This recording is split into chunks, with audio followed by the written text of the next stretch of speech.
Yeah. What's up? It's the boy Coach Malachi Williams in the building. We back. New Media Today USA Boxing. We are back. What's happening, y'all? What's happening? What's going on? Yes, y'all. Yes, y'all. Man, we back at it. Back at it one more again. Happy Tuesday to everybody. We're gonna let YouTube send out the notifications. I hope this internet don't be tripping today. So let YouTube send out the notifications, and we'll see exactly. Let YouTube send out the notifications and see exactly are we on point. Let everybody come in the show. Hold on, I'm gonna have to switch. Look like I'm having issues right now. I don't know. I just leave it there. Hold on, guys. Let me do this right now while we're in the show. Hold on, let me do this right now. No, I'm not gonna switch it. I'm gonna keep it there. Yeah, I'm gonna switch it. Hold on.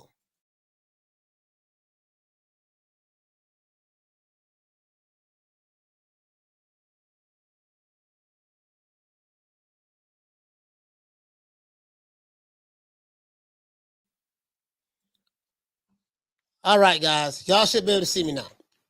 Right now, y'all should be able to see me now. What I did, I switched internets. Hopefully, you guys can see. Because I can see you guys. Hopefully, I'm thinking I'm still on. Yeah. Okay. All right, we good. Make sure my quality is good as well. Hold on, guys. I want to make sure my quality is good. I don't know how I'm looking. I look clear right here, but right here I look kind of blurry. Anyways, let's roll with the show. Anyway, sorry about that, guys. Let's give everybody. Wait till we get to 100, then I give everybody a round of applause. Let YouTube send out all of the notifications. We had a good show yesterday. I got a chance to watch the replay. The show was pretty good yesterday. We had some callers. We had some aerosexuals called in. I had to go back and listen to the show. I'm like, damn, okay, yep, this dude was an aerosexual. Yep, that one there was an aerosexual. So, it is what it is. We had some of them, a couple of them called yesterday, but other than that, we had a really good show. Today, we're going to have, I got a couple of calls coming in today. A couple of people I have to call today to ask certain questions. I looked at the WBC website, and we're going to wait till we get to 100 before I really get into the show. But I looked at the WBC website, and I see that on the WBC website, my brother from the Bay, from my area, Keith Thurman, has been moved up to the number one spot with the WBC. What does that mean? That means that more than likely he will be fighting Errol Spence next very soon, right? Probably before the year's out. That looks like that's going to be the play. And it is what it is. I have, as a matter of fact, let me do this. I have a Keith Thurman versus Errol Spence. Is it next? Good possibility it is. I think I said that on the call yesterday. Someone called in yesterday and they said something about they got an intuition that no, that wasn't yesterday. That was a couple of days ago. I think that was Friday. They have an intuition. They heard that Spence going to be fighting Crawford. This will be Spence going to be fighting Thurman next. And I said, well, I'm not going to confirm nor deny that, but I will say that if your friend has an intuition, tell them that they need to trust their intuition. I did say that, right? I had the video. I actually saw when I did the replay of the show last week. I actually saw when I said it. But let's check it out, though, right? Was Thurman right all along? I know you guys like, what are you talking about, Coach? I'm going to tell you right now. Keith Thurman versus Errol Spence seemed to be the backup plan for the PBC, more than likely. Or it could be the plan all along. I don't know. Who knows, right? Out of the fiction on you, whatever narrative you want to push, believe. I'm in the bottom line business. I'm not on no fences. I just like to see fights. I don't, and I don't protect fighters. I don't give a fuck who it is, right? I'm not gonna protect my homeboy Keith Thurman. He's from my area, Keith Thurman, and I'm gonna ride with Keith Thurman if he gets this fight because he's from Florida. Period. Nothing more, nothing less. Spence versus Crawford negotiations are going nowhere, and fans of both fighters are choosing sides as to who to blame. So we already know who they blaming. So it is what it is, right? But 6 months ago, back in I want to say January, February, Keith Thurman let the world know that his fight with Mario Barrios was a WBC title eliminator. And the fighter who has the WBC title in the welterweight division is Errol Spence. A lot of people thought that this was cap when Thurman said it. But something strange happened, guys. All of a sudden, Keith Thurman is now ranked number one in the WBC. out of nowhere. And I guess, and you guys know who has a WBC strap. So right now, Keith Thurman is number 1. You're going to hear an announcement, more than likely, before the year is over with. You're going to hear an announcement. The WBC has ordered Spence Keith Thurman fight. Keith Thurman is a PBC fighter. Errol Spence is the PBC fighter. More than likely, that's what's going to happen. All of a sudden, as I said before, Keith Thurman is now ranked number 1. My homie from the FLA, from Clearwater, from the other side of the bridge, from the Bay, right? Bay Area, right? Now, the one and only Errol Spence Jr. has that belt, the WBC strap, right? Now, fans of Spence would say this doesn't mean anything. Spence said that he would never fight Keith Thurman. That's what he said, right? But one thing that we know, fighters lie all the time, contrary to popular belief. If you're a fan of your favorite fighter and you're a fanboy of a fighter, this fighter never lies. He always tells the truth, and you believe everything he say. And if you had the opportunity to be in his house and watch his draws, you will watch his draws by hand. Some of you guys, right? Grown-ass men. Can't stand you. But fighters lie all the time. So Errol Spence's words mean nothing to me. At the end of the day, if Al Haymon tells Spence that he's fighting Keith Thurman next, guess what? He's fighting Keith Thurman next. Or if Al Haymon tells the WBC to mandate Spence versus Thurman fight, guess what? Spence versus Thurman fight, what happened? Spence is going to do whatever the hell he's told to do because he doesn't control his career, i.e. call Al. Keith Thurman is going to do what he's told to do because he doesn't control his career, i.e. call Al. But in defense of my homie Keith Thurman, he never said that he was his own boss and all that shit there. When he dudes go to talking boss talk, I gotta really look at him sideways. Now, nigga, you're your own boss. You gotta, just a nigga you gotta call. You don't put money up for your fight, stuff like that. So come on. Cut it out. Now, Spence has a boss as well, and his name is Al Haymon. Keith Thurman has a boss as well, and his name is Al Haymon. Now, I do have some receipts that I want to show you guys a little later on, right? When all of the smoke clears on what I said about the Spence versus Crawford fight and how I see everything playing out. I have some receipts I'm going to show you. Some receipts from last year. I have some receipts I'm going to show you from last year. I'm not going to say anything now. I'm just going to keep my mouth closed and wait and see. But I got some receipts I'm going to show you from last year. And I think I was spot on this shit. Now, was Keith Thurman right all along? What do you guys think? Keith Thurman said that he's the eliminator. The Mario Barrios fight is an eliminator match, and that more than likely he'll be surprised if he's not fighting Errol Spence next. He said this back in January. I remember when he said it. A couple of content creators made videos. Keith, sit your ass down somewhere, Keith. Stop cop blocking. Stop trying to get in the way. My homeboy Keith Thurman from Florida. Stop trying to get in the way, Keith, of Spence Crawford. Well, Spence Crawford is a figment of everybody's imagination as of right now. So right now that ain't happening. What's more than likely to happen? Keith Thurman and Errol Spence, and maybe Vegas, or maybe Dallas, Texas. I don't know, but maybe Vegas, somewhere up in there. That's a good chance that might happen. I'm not saying it will happen. I'm saying it's a good chance it might happen. That's all I'm saying. Don't be surprised. Don't be surprised. Do not be surprised. Let me go ahead. I'm going to show you these receipts, guys. But let me go ahead and go over here. Hey, what you say, Smith and West? Smith and West say, let me go to Brother Smith and West. You know what? Hold on. I got too much shit going on. Let's get rid of this. Smith and West, what you say, fam? Hold on. Let me pull up what you said on the screen. Hold on.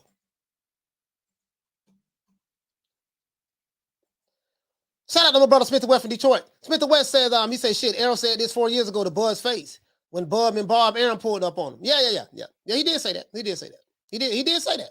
And the crazy part about it, you're right, he said that. He said all of that, and then it looks like it may be materializing that way. Right?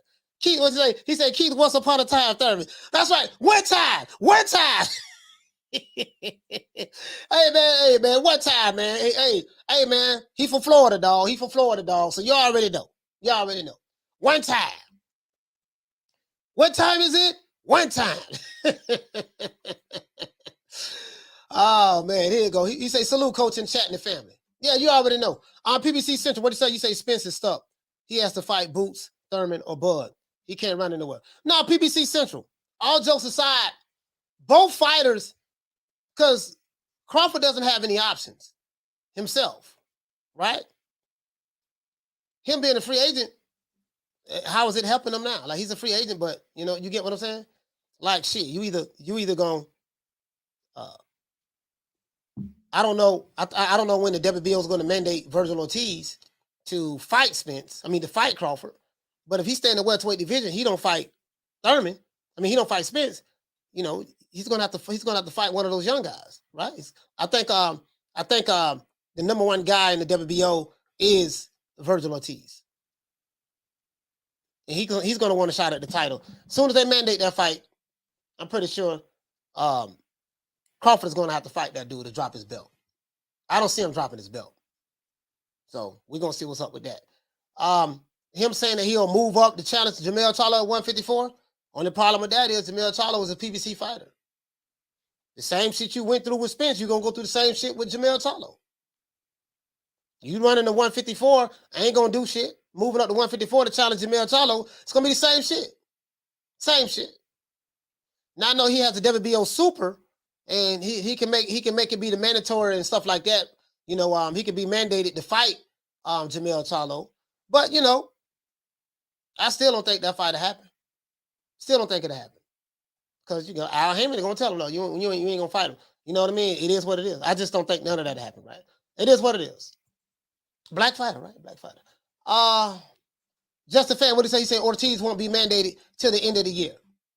Okay. To the end of the year. Yeah, as a matter of fact, yeah, it's a year, right? I think it's a year. It's a year. All right, guys. Hold on, guys. Got a call calling in. Rick, what's going on, fam? Talk to me. Hold on, Rick. Let me damn. Wait a minute, Rick. Hold on, Rick. I'm trying to get you on the phone.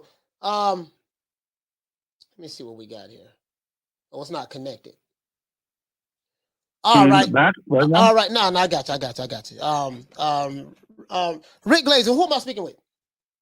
Let everybody know. Glazer. Let everybody know. Rick Glazer on the phone, guys. Let's give him a round of applause.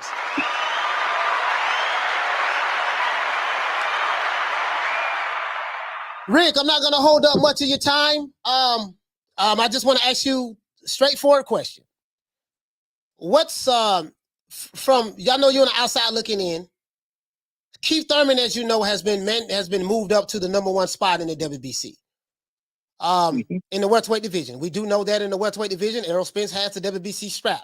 Could you explain to me, or in the audience, what does that mean in your eyes as it relates to, we know we hear the Spence Crawford talks. I don't, you know my position. I never thought that'd happen anyways. But what's your position? How do you feel about Thurman being moved up to number one spot in the WBC? What does that mean? Thurman will end up fighting. Spence will end up fighting Thurman, and then they'll bypass Stan Ionis because he's with what he called, and they'll work out a deal with Ennis because he's with Showtime. Okay. And everybody will be happy, and Crawford will be on the outside looking in. That's the plan by the diabolical Al Haymon. They're trying to freeze Crawford out even more, like punish him. Yeah, but and they're gonna make him. They're trying to make him look bad, like he's a diva. Yeah, and this is gonna be Steven Espinoza, TBC, Tim Smith. It's gonna be Spence. And they're going to try to make him look like a diva, or he's the bad guy here. The terms are deplorable. Okay, everybody can't be wrong. That's in the business. That things have leaked out. The terms are deplorable. I'm not on the inside of the deal, obviously, but what everybody tells me, there's always truth in quantity. Everybody can't be wrong. The terms are deplorable, and it's just the way it is. Spence's got Crawford's got an attorney negotiating for him, and that never works. Attorneys are good for contracts. They're not for negotiating deals. And that's how it works. But this was always set up to fail. Okay, there's no way that Spence really wants to fight Crawford. They're going to make everything, or they're going to try to age freeze him out. So maybe it happens a year and a half from now or something like that. And it's not going to happen now. No, I just don't see it. First of all, Spence wants a rematch clause, which he's entitled to. Well, Crawford's entitled to that same rematch clause. They're denying Crawford the right to a rematch clause. Ridiculous. So absolutely ridiculous. So from what you've been hearing and what you know, and I know you know a whole lot more about the sport of boxing than I do. You've been in the game 30 years plus. You know a lot of you and Don King go way back. You know, so it's a lot that you know. So you're saying that the negotiations is just it's terrible as of late. You know what they're trying to do to Crawford. Is that what you're saying? Yeah, everybody keeps saying, "Well, Spence signed." He's only 50% of the equation. What about the other side? You need a guy to fight. I mean, well, Spence signed. Of course, Spence signed. His guys, his people are promoting the fight. Of course. Right. Spence says he's his own promoter. Spence says there's man down promotions, right? Right. Then why is Al Haymon, his advisor, demanding 3 options? Explain that to me. Yeah, a lot of these guys on these YouTube streets, this is what I'm hearing. Terrence Crawford is pricing himself out. Terrence Crawford doesn't really. It's not the money. It's not the money.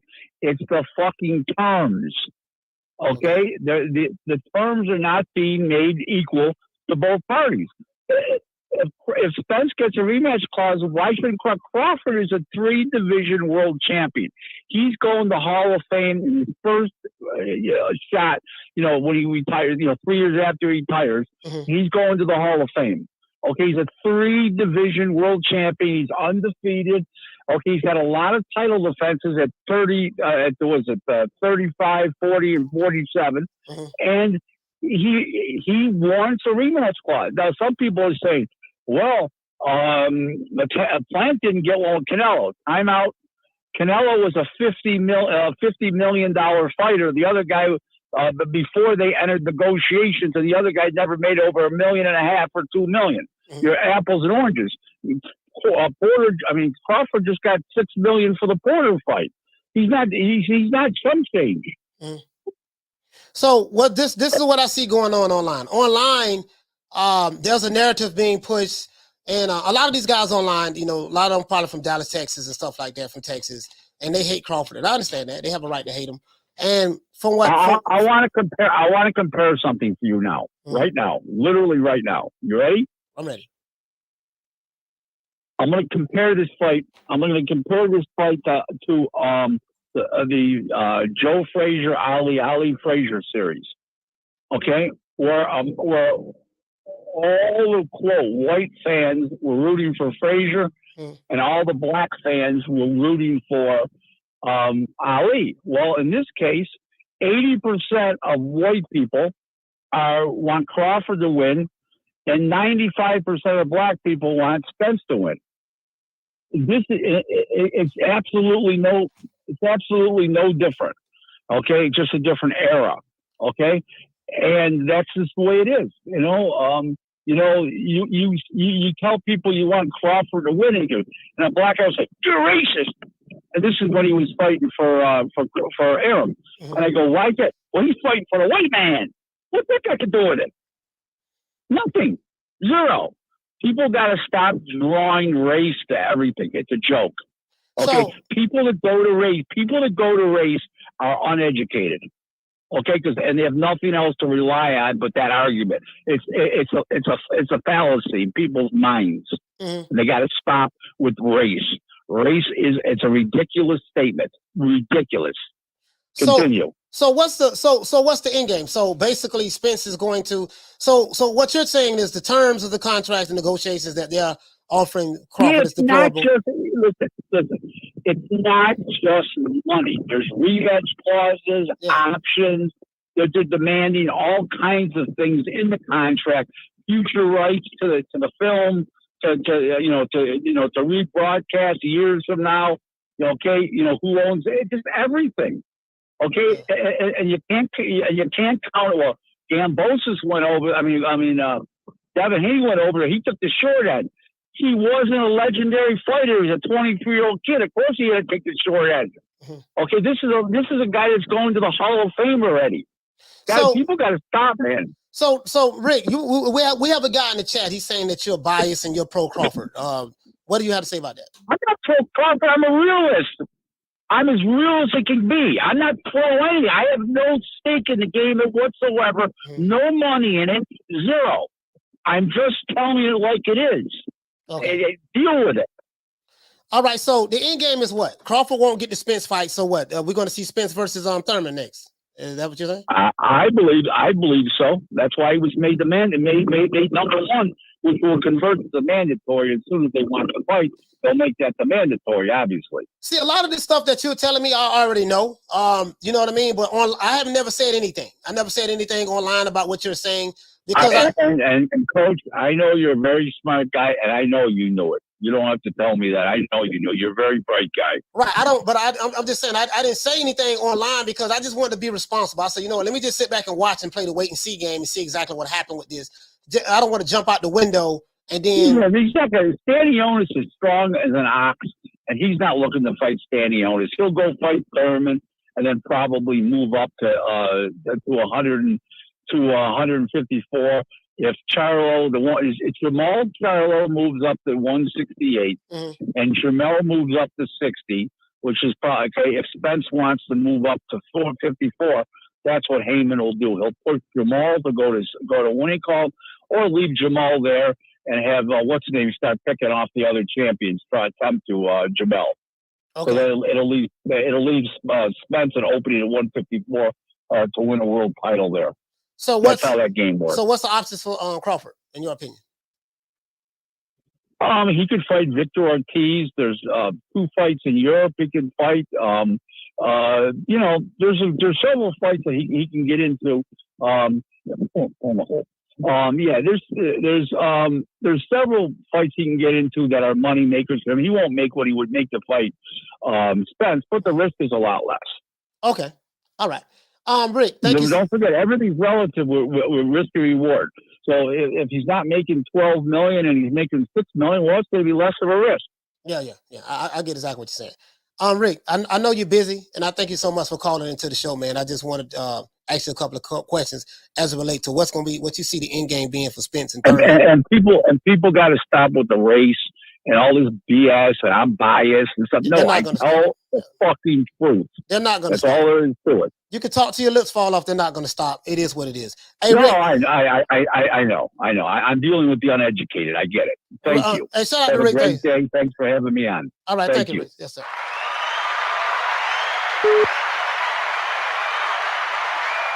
We got another caller. I got to call in a few minutes. So it is what it is. Shout out to Lady Shan. She say, so they don't want to give Bud a rematch clause. See, Shan, I knew these things already. I knew these things 5 months ago. And I'm not 5 months ago. Sorry about that. 3 months ago. I knew about a lot of this stuff. Some of this stuff 3 months ago. Pretty much how things would be playing out. Yada yada yada yada. Never said anything to anybody. Never did a video saying, well, my sources said this and my sources said that. I kept my mouth closed because I wanted to see if what I'm hearing is lining up, you know, if the fight materialized, whatever the case may be, right? We know what the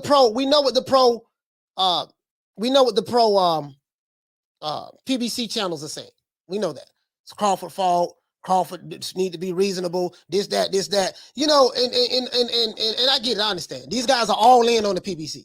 They're all in on the PBC. I call those guys Wakanda because they live in this fantasy world that is all good and yada, yada, yada, and blah. I call these guys Wakanda. I'm not here to, I want to have y'all just get these likes up because I want to open up the phone lines today. Phone lines going to be open. And I know what your talking points are going to be. Talking points are going to be, need to be realistic. Talking points are going to be, need to take 7. I had some fellas just call yesterday. I know what your talking points are going to be. It's the same as it's always been. No, I know these guys very, very well. I really do. I know them very well. Know them like the back of my hand. Been doing this shit, 18 months now, and I've seen them all. The little short time I've been here, I've seen them all. I will say this about you guys. Your talking points have been consistent. And I do respect that about you. We got another call. I'm going to be calling in just a minute or so. Let's get to the, you say, I believe Rick. you know the guy's talking facts, but pay attention. And he said, but pay attention, and you catch certain dudes twitching when Spence ain't being praised. Yeah, I can't. Yeah, these guys, I don't. Again, I don't have a dog in the race. I'm from Florida, so I don't give a damn about what city, state. I really don't care. What did he say? You say so they don't want to give Bud a rematch clause. Yeah, that's what he said. Yeah, I heard that. You haven't heard that you haven't heard about the terms and some of the terms that's been talked about from these other supporters. They say it one way. Oh man, he need to be realistic about the money. And I'm like, they're not talking about anything else. And I always say, damn, okay, so I know this guy's position. He's very adamant about that. So I know he don't know shit. He just regurgitating what somebody told him, and this YouTube channel is pushing the narrative. So I know his spot. I know his position. And this guy right here, he's pushing the same narrative that this guy's pushing. And then that guy's pushing the same narrative that guy's pushing. Because all of these guys are in unison together, right? And I get it, I understand. I'm sitting back like, because I know what I'm hearing. And I trust, like these other guys, I trust who I hear shit from. But on different with me, I don't say nothing. I'm gonna just sit back and just listen and see. So when I hear these guys online, sign a contract. You need to do this, you need to do that. And that's why I laugh. I say, man, you niggas is two-figure niggas. You got a net worth of 2 figures at your baby mama house playing the PlayStation all day. You don't even know how to negotiate, how to get a raise on your job, let alone you're going to tell a guy, 2 fighters who have the same net worth, Spence and Crawford, what they should do and yada, yada, yada, as relate to contracts. You don't even know how to spell a contract. Both of these guys have a net worth of almost $10 million. So apparently whatever Crawford did was working for him, and whatever Spencer did was working for him. How was what you're doing working for you? You haven't even read all of the rules of the manual that's on your job because there's so many words on there. You get what I'm saying? But you're gonna tell somebody, sign this contract, this, and you don't even know what the hell is going on. What's all in the contract? You don't know none of that. I don't know none of it. But I don't jump out here and talk like I know. You get what I'm saying? I'm gonna tell you how I see it, and I'm gonna tell you, okay, well, this what I heard over here, but a lot of the shit I've been hearing, I ain't saying nothing about that shit at all. I ain't saying nothing about that shit at all, to be honest with you. Shout out to Mario King Boston. He said, sound like Rick Glazer. He said, don't know what he's talking about either. He must be actually getting information from somebody he supposedly knows, but doesn't know shit at all. I mean, it is what it is. I mean, I'm not asking anyone to believe Rick Glazer. Don't believe Rick Glazer. Fact of the matter is, everybody in this chat pretty much already had their minds made up. Everybody in the chat, I pretty much have all their minds made up anyways. So I'm not here to try to change another grown man's mind. Believe what you want to believe. Fact of the matter is, it doesn't change the reality of the situation. And the fact of the matter is, you can't live your life vicariously through these fighters' lives anyways. Let's continue, though. All right, let me call. I got another call to make. Hold on, guys. Hold on. Well, actually, he called me, so. Hold on, guys. Bear with me.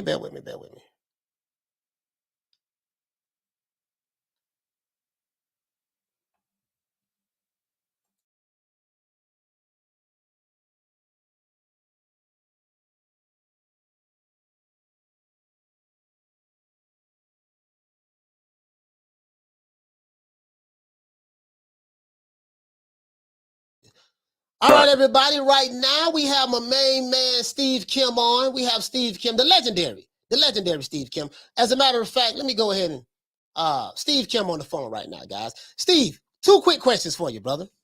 Yeah. Spence, well, not Spence Crawford. Keith Thurman has been elevated. My homie from Florida, from Clearwater, right across the bridge.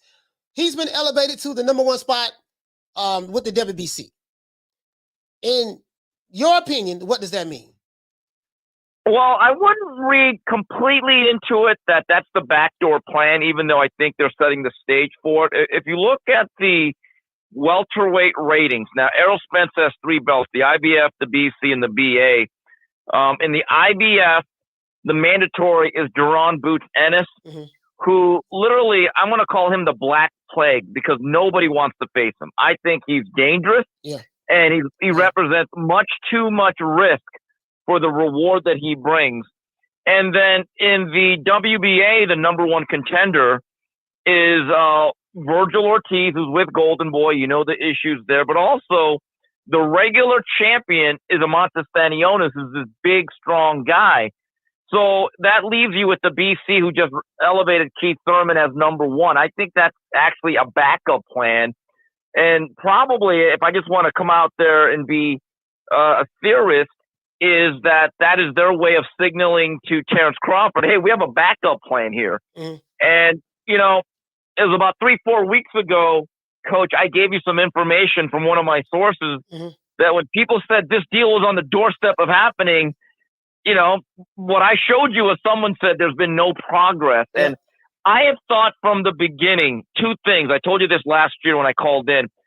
The money that both guys want, Crawford and Spence, was going to be a real issue based on the actual projections of the pay-per-view. Because whether it's Bob Arum, Don King, Eddie Hearn, or Al Haymon, nobody goes into this to lose money. The other thing is, I get the sense everything has been done to try to paint either Terrence Crawford into a bad deal, or if he doesn't take that bad deal, to paint him as the reason why this fight may not happen. Yeah, and what I've been seeing online from pretty much the same channels, but the same people in the arguments I see online, and even with some of the people in the chat, they have been consistent with that. This is what they have been saying. So I understand that the Kool-Aid they're drinking has been working. I do understand that. And again, you told me that. You remember you told me a lot of some of this stuff last year. You told me this last year. Yeah. I never did a show on it. I never did a show. I never said, yeah, man, you know, this is what it is. You know, I kept my mouth closed. I say, well, let me just sit back and see how this shit play out and yada, yada, yada. And I'm watching how it's playing out. You know, the same parties are saying the same things, you know, consistent with saying the same thing. And that's fine. But I just wanted to ask you about, you know, because now a lot of the rumors have been swirling around that Errol Spence will be fighting Keith Thurman next. I have a video that Keith Thurman did with Fight Hype back in January, on January the 18th, a day after my birthday, where he said that the WBC was asking him about what his weight is like and stuff like that. And he said that the only way, he said, why are they checking for his weight? The only way he can think of why they're checking for his weight is unless they plan on moving him up to number one. Because he said that the Mario Barrios fight was a title eliminator for the WBC strap. That's what he said back in January. And I remember when he said it, even I was in denial. I was like, man, come on, Keith, man. You know, no, man, Keith. No, we want to see Spence versus Crawford. Even I was in denial. Guess what? This is July, 6 months later. And I'm like, God damn, boy, maybe Keith was on to something. So that's why I'm asking, what do you think about that? Yeah, Coach, remember, that fight was a 12-round fight. And here's what's mystifying about that, because a lot of organizations will order eliminators, but sometimes it's not a final eliminator, and sometimes that doesn't necessarily mean that you're number one. There are instances where fighters have to fight 2 eliminators to eventually get to the mandatory position. But what I find mystifying about this and about the WBC ruling is if you actually look at Keith Thurman, who's a pretty good fighter, had a really nice career. My homeboy from Florida, right from across the bridge.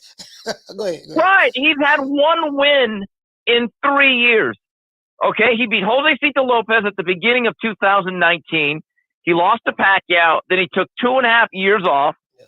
And then he beat a blown up junior welterweight who had been knocked out by a lightweight in Tank Davis. I don't know in what world that actually qualifies you to be number one in any sanctioning body.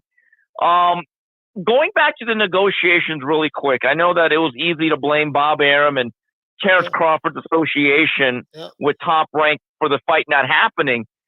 But, you know, my understanding is from Top Rank, and again, take this for what you will, they wanted to do the exact same structure as the Fury Wilder fight, which, by the way, involved Top Rank in the PBC. And the way that worked out is Top Rank would pay their fighter, PBC pays their fighter.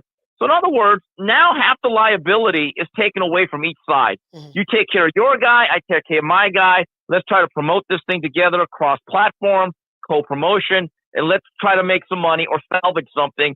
Whoever wins, wins.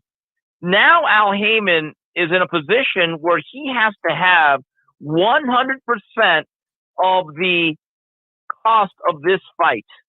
And keep this in mind. Terrence Crawford made $6 million for the Porter fight. I know the way fighters think. They think, well, if that fight with Porter's worth 6 to me, I need to get at least 10 to 15 for the Spence fight. And guess what? Errol Spence probably has the same thought process. So, from based on what you're telling me, from what I'm seeing, I think both fighters, if they have the same thought process, I think both fighters are being ridiculous and asking for the type of money that they want, in my opinion. I broke it down yesterday. I don't know if you heard yesterday's show, but yesterday I was just so blunt with it. Like, you know. Oh, you kept it real. Yeah. I mean, could you imagine if Bob Arum would have said what Tim Smith said, what they'd be saying about Bob? Oh, my goodness. Yeah. I mean, look, I think Tim Smith was being honest about it. Yeah. And look, he's not only, and I think you tried to point this out to certain callers. Tim Smith is not saying that it's only the black boxing fans streaming fights illegally. Yeah. Everyone does it. Right. This is not, unique to one set of fans. But the reality is, there used to be a time when we were much younger, Coach. You had to have a black box to steal pay-per-views. Yeah. And there's like this mythical thing, the black box. I never actually saw one. I had a black box. But a lot of people would say, I get every porno and pay-per-view for free. I'm like, wow, that must be nice. Nowadays, all you need is a computer. All you need is to type up a URL and bang. And the quality is actually much better than it was, let's say, 5 to 10 years ago. So here's the issue that boxing has, and it relates to a lot of fights like Spence Crawford. What has gone on the last couple of years is all of these fighters are getting guaranteed amounts. Like the old days, it used to be a much lower guarantee, and you work off the upside where you had to hit certain numbers to really trigger a huge payday. I don't know, after years of guaranteeing guys X, Y, Z, that you could tell these guys, hey, now you're going to have to take a less of a guarantee and really promote this thing. And then you have to rely on certain numbers to get your money. And here's the other thing. After years of getting something free or stealing it, for lack of a better term, I don't know how many fans are now willing to say, okay, for this fight, you can have my $80. And there's another issue, Coach, and I've said this for a while. I wrote about this 10 years ago. Why did pay-per-view suddenly, you talk about inflation with our current president? There's been an inflation with pay-per-views, and I've never understood, how did it get to 40 to $50? All of a sudden, you wake up one day, they're 75 to 80. Never understood that. Yeah. I mean, it is what it is. At this point, I know how I feel about it. I'm still being reserved. I dropped the video last year, kind of like explaining exactly how I see this whole thing playing out. I know that's going to come with the A side of the death, yada, yada, yada, yada. We do know that the narrative that was painted about the Wakanda shit, about, hey, man, PBC place to be, they look out for the black fighters and stuff like that. And when once he leave, he's going to come over there and the open doors are going to be happy. Welcome to Wakanda. And it's going to be this and that. It's going to be balloons and butterflies and stuff like that. We know that's some bullshit. Well, I see that. At least I know. I see that right now. So what is Crawford's options if you don't get this? His option, boy, that's a great question. I think he put a lot of his eggs into the basket. I'm going to leave Bob Arum, and I'm going to the PBC. I'm going to make this fight. It does take two to tango, and I've said this for a while, and I told you this last year. If Terrence Crawford really wants this fight, but he demands 50-50, which based on the numbers, Spence probably deserves more. Would he be willing to take 55-45, if not 60-40, to make the fight? Because again, Coach, what is the value of a win? Because you could parlay that. I don't think enough guys play to win the game. To them, the victory is getting the highest payday, but they never really think about enough. When I win this fight, then I can really move forward with bigger. They don't really think that way. Here's the issue. Since he's with the WBO, the WBO has a rule that if you can petition that you can fight for another weight class belt within the WBO. I think they have to go to the championship committee, but based on Crawford's history and his accomplishments, I get the sense that they would say, yes, you can immediately become the mandatory for Jermell Charlo, who holds that belt. Now, with that said, Charlo has 4 belts. He's already said, I'm going to fight Tim Tszyu. He could just drop the belt and say, well, I've already become undisputed. I don't need that 4th belt. Yeah. So I don't look, I feel bad for Crawford. I always thought he got a bum rap for just being with Top Rank. At the end of the day, it's interesting, and you point this out almost on a daily basis. For certain fighters, if you're with the wrong promoter, you're on the wrong side of the street. But for other fighters, you have to make a deal or the other guy's ducking. Mm-hmm. As you say, if you didn't have a double standard, you wouldn't have one at all. Yeah, now that's what I point out. And I noticed that Devin Haney is with Top Rank. I don't hear the Top Rank Tobies to Devin Haney. I don't hear the Top Rank Tobies with Shakur Stevenson. So I'm trying to figure out what's different. What's different with Haney being with Top Rank and Shakur being with Top Rank and Crawford being with Top Rank? What's the difference?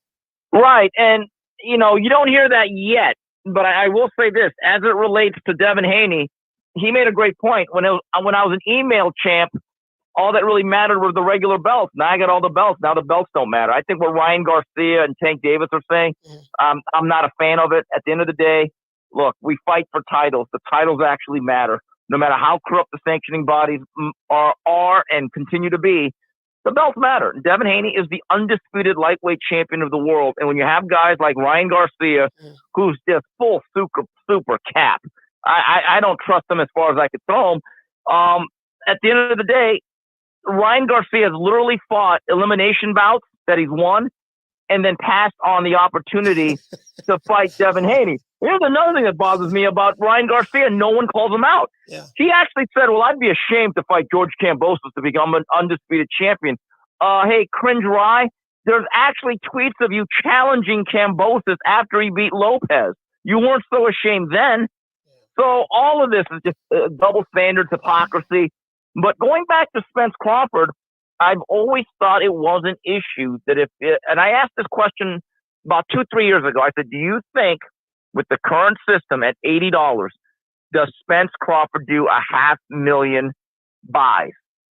Because that would be $40 million in revenue, and half of that, or approximately half of that, goes to the cable and satellite.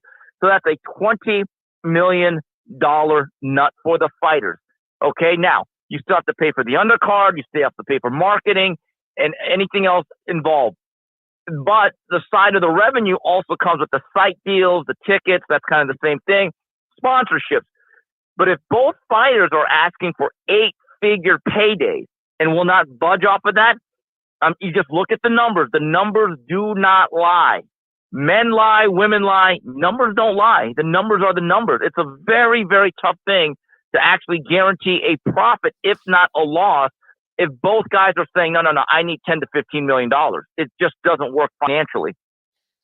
Rick, why Showtime doesn't remember back in the day when Floyd Mayweather was boxing, they used to always brag about the pay-per-view numbers that they're doing. Hey, Floyd broke the pay-per-view record here. Him and Pacquiao did this and that. Do you know why now Showtime don't reveal pay-per-view numbers? Like we can't confirm. We hear Spence did 200 something thousand with Ugas, or Tank Davis did 200 something thousand Rolly Romero. And I'm not saying they didn't do it, but do you know why Showtime stopped? Do you have a hunch why they stopped?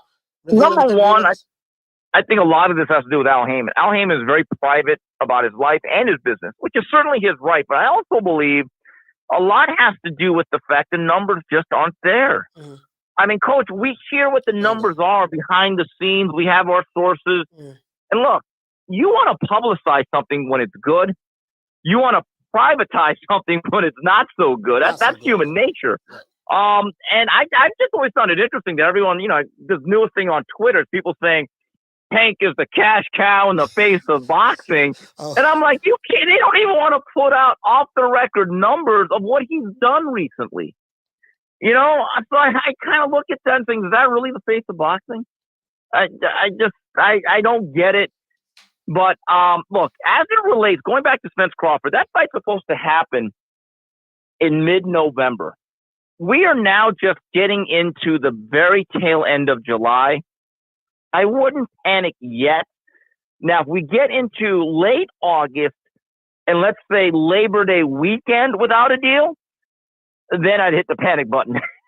I'd be very worried about that fight. Will the WBC mandate Keith Thurman to fight, make him a mandatory let's say next week sometime or 2 weeks from now, yeah, we gonna mandate. Well, of course, you know what? I asked a dumb question, but Oh yeah, I'm look, asking here's what anyways. they're going to do. Look, we have to understand the promoters and the sanctioning bodies work in conjunction with one another. They all have their favorites. Top Rank has the WBO, PBC has the WBC, and sometimes the IBF. So they all work together in concert. Mm-hmm. None of this happens without one hand washing the other.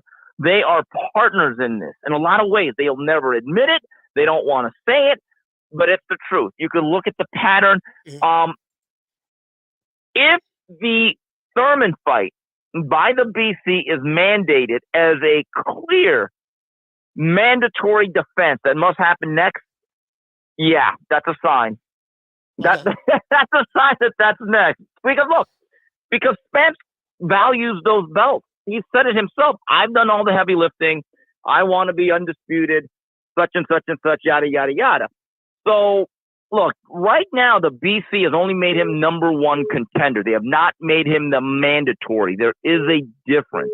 Mm. But should they make a clear ruling or an edict that, yes, he's the mandatory and he has to be next, well, you could read the tea leaves there, Coach. Hey, so one more thing before I let you go. Cash cow. Explain to people what is a cash cow, because for those who are on Twitter saying that Tank, well, we heard, I saw what the brother name was, it Ishay, not Ishay Smith, was it Ishay Smith? Ishay Smith, I believe, said that. Ishay Yeah, Smith or Mickey Bay, one of them. I don't know which one it was, but saying that Tank Davis is a cash cow, he's the face of boxing, he's for the culture. I don't know what culture he mean when they say for the culture. With me, I don't like to assume anything, so you got to be more specific when you say for the culture. What culture? Which demographic of people are you talking about within the culture, whatever? But when he said that Tank Davis is the face of boxing, do you, and he's a new cash cow, can you explain from your experience in covering, you've been covering boxing since the 1800s with Bob Arum. What is the cash cow? What's the cash cow? Here's what a cash cow is to me. And look, Tank is a business. He is a franchise. So when he fights, money is made. A lot of people buy tickets. That's been proven. Mm-hmm.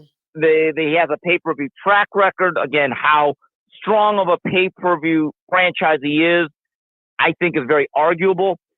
But when you take a look at a cash cow, and Julius from Ring IQ, I think has said it best. Not only... Yes, he does a hell of a job. Or Ring IQ. Not only does he make, yes, absolutely. Not only does he do a job of securing at least 8 figures, which means $10 million plus, because he makes $10 million plus, Canelo. Every fighter that he faces wins a lottery ticket where they're getting by far their biggest payday. I mean, think about this. Guys like Danny Jacobs and Caleb Plant made $10 million plus for facing him. Mm-hmm. I don't care if that's on an app. I don't care if that's on an antenna TV. I don't care if that's on the radio. When you are able to create an economic infrastructure where your opponents are making 8 figures or by far the biggest paydays that they've ever made, that's what being a cash cow is. Now, look, Tank makes a really good living fighting twice a year. That's what he does now. But you look at the listed guarantees, and those numbers can be fudged because they're not always completely honest about what other guys make. These guys aren't making $2-3 million. They're not. That's a great opportunity. They're making some money. They're doing okay. But are they making $10 million to face Tank Davis? Bottom line, no. No. And if you look at the numbers, say what you want about Canelo and whatever his popularity is, he's done at least 4 pay-per-view events that have done at least 900,000 plus or more. 900,000 pay-per-view buys or upwards of that. There's the Chavez fight. I believe the Cotto fight may have gotten close, if I'm not mistaken. The 2 Golovkin fights. Mayweather, he was the B-side. I don't know if you count that, but he's done at least 3 or 4 events that have hovered or gone above 1 million pay-per-view buys. Tank Davis, they won't even put out a false number and say it did 300. Think about the standards you have for one guy and the standards that you have for the other. Yeah. So that's what Canelo is, a cash cow. Tank Davis is a business. He's a franchise, and that's great. It's very good for him. But I wouldn't, by the definitions that we laid out and the standards that we have put in place and we talked about, Coach, I wouldn't say that he's a cash cow. I mean, I know that to be a fact, but like you say, it's the standards. Like you have, and this is how I compare it, apples and oranges, right? I look at it like this here. You have Chitlin Circuit cash cow, and then you have real cash cow, right? Right, and right. Canelo, and I said this yesterday, dog, you can say what you want to say about the boy from Mexico, but when people fight him, Caleb Plant was a $750,000 fighter on paper, and they say he made a little bit more on the back end, 1.5 total on the back end, whatever, I don't know. But when he fought Canelo, he made his highest payday. Rolly Romero, from what they put out there on paper, I think Rolly Romero made $500,000 fighting Tank Davis. That tell me off the ripper that this guy's not a cash cow. Now, yeah, he got the hood behind him. He got the hood behind him. They come see him fight. But the fact of the matter is, when people fight him, they're making $500,000, and they may get a little percentage on pay-per-view or whatever. I don't know. The most they may get is $1 million. Who knows? But when they fight Canelo, they're making 10 million, 8 million, 10 million plus, 8 million plus, percentage of pay-per-views or whatever the case may be, 10 million plus percentage of pay-per-views. There's no comparison. One guy is a hood star, and another guy's a global star. There's no comparison. But go ahead. Think about this. Last year when he fought Billy Joe Saunders in Arlington, Texas, at the Cowboy Stadium. Now, that was during the pandemic. The English fans could not fly in. There was a travel ban, yet they still did 73,000. Yeah. Now, I realize a lot of the tickets are cheaper in a stadium fight, but 73,000, and you still have to pay for parking. If you've ever been to the Cowboy Stadium, they charge you an arm and a leg and a pinky toe for parking at that venue. Trust me. Nothing is cheap there with Jerry Jones. They did 73,000. So for as well as Tank draws, and he draws very well, it would take him about 4 fights to do 73,000. And the other thing is, look, Showtime / PBC, they're the same entity as far as I'm concerned. Weren't they offering, supposedly, according to Tom Brown of TGB, $40 to $50 million a fight to do a multi-fight deal with them? Well, that's because he's a cash cow, Coach. Yeah. I don't see nobody on the PBC getting paid that at all. And I think the proof is in the pudding as of late to that. Steve, thank you so much for calling in. I really appreciate it, brother. Absolutely. I'll keep listening, Coach. You listeners have a great day. Appreciate you guys. Yes, sir, man. Salute to Steve Kim, man. And shout out to Mario Lopez and the 3 Knockdown Rule podcast. Let me get this out the way, man. Shout out to Swift, man. Swift, thank you so much for becoming a member. Let me go ahead and hit a round of applause for you.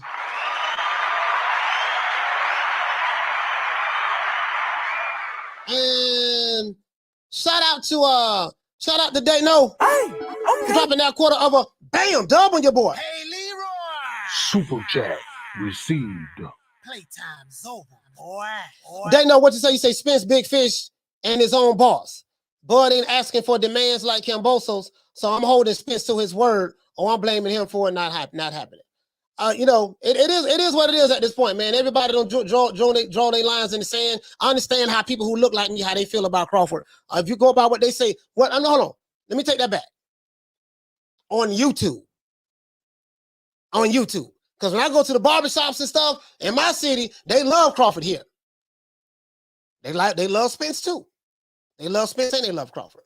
But I'm saying on YouTube, and YouTube boxing is very small.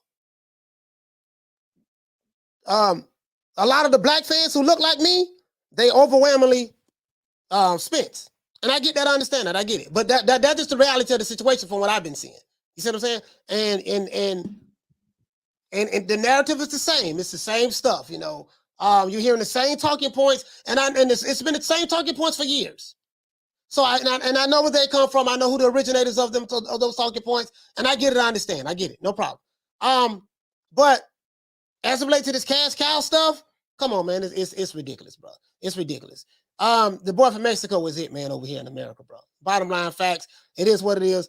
And nobody on the PBC, none of those guys are in my opinion, fuck my opinion. Just none of those guys are that what Wakanda online is making them out to be. You Wakanda niggas is see, the standards is so low And this is what it is, right? You got real stars, and then you have chitlin circuit stars. You're on the chitlin circuit and on the hood and the corner stores. Yeah. That's superstar to you guys. Because that's as far as you're going to aspire to, right? But then you have this other guy that's up here. You know what I mean? You can't totally ignore this equation. And it is what it is, but that's neither here nor there. Down from the bar, there's a platform stage. People pimping, sharp as razor blades. The Boston Scholar, what you say? He said, y'all ain't reading the safety manual at y'all job. Yeah, they're not reading the safety manual at the job. They're not reading the rules and regulations because it's too thick. But yeah, you're going to tell somebody, yeah, man, we got to sign this contract. And then see, the contract is saying this, the contract is saying that. Bro, what the hell are you talking about? Do you know all the rules and regulations? What's your manual say on your job? What the rules say on the job you work at? Oh, okay. These guys kill me. Shout out to Bruce Gas, man. Let me address the people. Damien, what's he say, fam? He say, Coach, you're calling Leonard a liar? Oh, listen. Leonard is talking about, remember, that's Chitlin Circuit. Leonard, and I like Leonard Ellaby. You know, I call him Booger Ray Leonard and all that stuff there. You know what, man? My internet is tripping, dog. I call him Booger Ray Leonard and all that stuff there. I call him Booger Ray and all that. I don't know what's wrong with my fucking internet. Oh shit. Move. What you mean move closer to the Wi-Fi? But the modem is right there. The modem is right there. It's crazy. Anyways, but what I'm saying is, you got niggas who Chitlin Circuit rich, like hood rich, and then you got real rich. There's levels to this.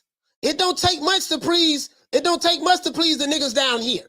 Because the niggas down here, this is what impresses them. I'm telling you, dog, I came up in the era when I know what a real cash cow is. I know what a real superstar is. These cash cows, you know, they are walking economies. When they come in, hotels get sold out. The fighters who they're fighting making career high paydays. The fighters who they're fighting are making 7 figures and 8 figures for the first time. I'm talking about in the upper high 7 to 8 figures. When I say upper 7 figures, I'm talking about $6, $7, $8 million. If when I fight you, I'm making $500,000, guess what? You ain't no goddamn cash cow. If you getting paid $1.5, $2 million guaranteed, guess what? You ain't no goddamn cash cow. Because there's a boy from Mexico, he getting paid $40 and $50 million guaranteed. $30 and $35 million guaranteed. There's no comparison. And he's selling out football stadiums. It's facts. It's facts. It is what it is. Shout out to Eric Grime in the building. Shout out to my brother on Retro. He said, ain't none of them clowns, no cash cows, pay-per-view stars, point blank. Yes, sir, that's true. True. Yes, sir, that's true. That's true. He say, Tank is a star, not a superstar. Yeah, he's a star. He's a hood star. You're right about that, Eric. He's a hood star. He's a star in the hood. I give him that. Shout out to Frank Forrest. He said, correct, coach. He said Boots will stop Bud and Spence via back of the head KO. Boots number 1. Well, the only way he can be Boots number 1, he's going to have to fight Spence or Crawford. That's the only way we're going to know. Does he pass the eye test? Yes, but me, I'm an old school guy. I don't go by eye test. I go by what I see in the goddamn ring. Nigga, get in the ring. Because there's a whole lot of people I seen pass the eye test. Then when they got in the ring, they got knocked the fuck out. So, I'm 48, dog. I'm not the hypothetical nigga. I don't believe in, yeah, man, we on America. No, man, hypothetically, if Boots get in the ring with Spence or Crawford, he'll knock both of them out. We already know that. No, to be in the know is for it to happen.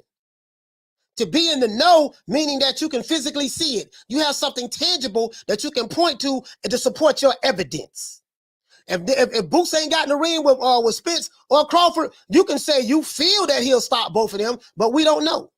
But guess what? I would love to see those fights because you know why? I don't believe in protecting no fighters. True. Shout out to Mr. Quinn. He said, Coach, get ready for Plan B and Thurman. Hey, man, I'm not going to say anything. I have a receipt that I'm going to show what I said last year. I got a receipt that I'm going to show when that time comes. I got a receipt that I'm going to show. And I haven't said anything. I haven't said anything about what the issue was, really, this and that, this and that. I just always pose a question to you guys. But it's a lot of shit that I've been hearing and stuff like that. I haven't said one word. I haven't said one word. What I've been hearing. And I could have made the videos. I could have made the sources say videos and this and that. I could have did that if I wanted to. But I say, no, man, I just wanna see it for myself. Because I'd rather be right than first. And I don't want to put out I don't just want to try to put out no bad information and just to come back and have to retract it later on or whatever. I don't want to do that shit. You know what I mean? But it is what it is. Damian West, what did he say? He said, if your name ain't AJ or Canelo, you're not a cash cow. Facts. True. Facts. It's levels to this shit. It's levels to this shit. This guy said he didn't sell out no football stadium. Oh, okay. If you're talking about Canelo, that's not true, sir. He did 73,000 plus. Him and Billy Joe Saunders. You don't have to like it. That's the reality of the situation. I don't know what the capacity. Because I don't know if that was the fullest capacity for a boxing match. Now for a football game, I think I don't know what they open up for football. Like Jared's World, I really don't know. Because I don't watch football. I don't watch football or basketball. So I really don't know what's going on in sports, guys, to be honest with you. But I don't know what it was. I know what they did, 73,300 and something, or 400 and something like that. And with Billy Joe Saunders. Wow. Knocked down 305. What did he say? He say that. He said, Coach better be correct than first. Yeah. He says, AJ really a cash cow? Wow.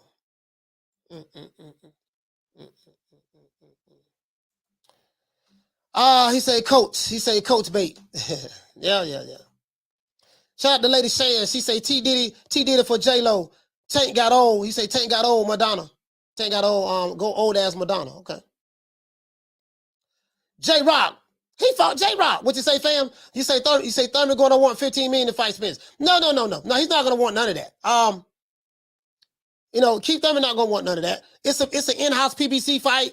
He's going to do the PBC fight friendly deal. That's what he's going to do. He's going to do the PBC fight friendly deal, more than likely. What you say? You say all these guys want to be Floyd. All of them want to be Floyd, but they don't have the Floyd personality. They don't have access to the things that Floyd had access to around that time that made him Money Mayweather.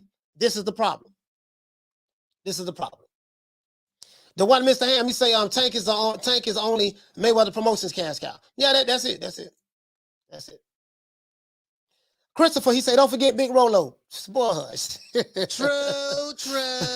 True. Buzz. And I'm the one gave it a name, Big Rolo. I got a lot of love for Big Rolo. Shout out to Ness Zorro. Hey, okay. For dropping that quarter of a bam dub on your boy. Hey, Leroy. Super chat received. Playtime's over, boy. He said, what up, coach? If these two great welterweight fighters are not cash cows, could that be the fault of the fans not supporting these fighters? Peace. I'm not going to say it's the fault of the fans. I mean, the fighters have to bear the brunt of the responsibility as well. You have to adjust to the times. This is not the 80s or the 90s. So you have to adjust to the times. And fact of the matter is, Spence or Crawford, from a personality standpoint, are terrible.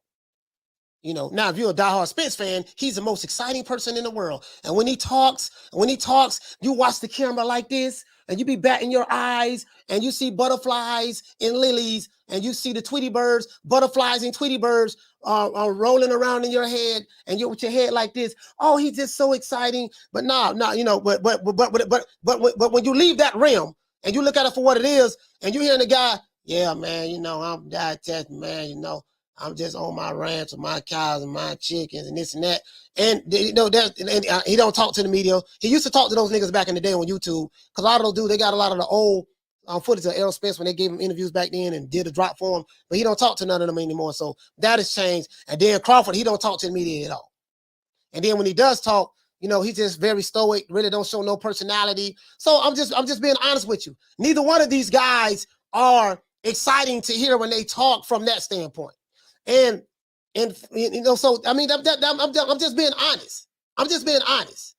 You know what I mean? Again, I don't have a dog in the race. I'm not from Dallas, Texas, so I'm not gonna cap for your boy, and I'm not from Omaha, Nebraska, so I'm not gonna cap for your boy. I'm from West Tampa, Florida, and I don't have any emotional attachment to these fighters like you do. You want to know why? Because I have my own money. I'm living well. Me and my family are living well, and I don't have to live my life vicariously through someone else. So I don't have to, you know, fake big him up and do this and do that and say, yeah, you know, this my fighter and this what we doing. We ain't doing a goddamn thing. I'm just calling the way I see it. Fact of the matter is, the only people I know, two cash cows in the sport of boxing, that's Canelo Alvarez and Anthony Joshua. And the numbers speak for themselves. There's a reason why those guys make the kind of money that they make. Take it or leave it alone. That doesn't make me no never mind. I'm not here to try to convince anybody of anything. Believe what you want to believe. I really don't care. Shout out to Hulk. Hey, okay. For dropping that. Bam, super chat on your boy. Hey, Leroy. Cash out. Super chat received. Playtime's over, boy. What you say? You say for fighting Canelo, Alvarez will change your taxes. Yeah. Fighting Canelo Alvarez will put you in a different tax bracket. Fighting Canelo, fighting Anthony Joshua will put you in a different tax bracket.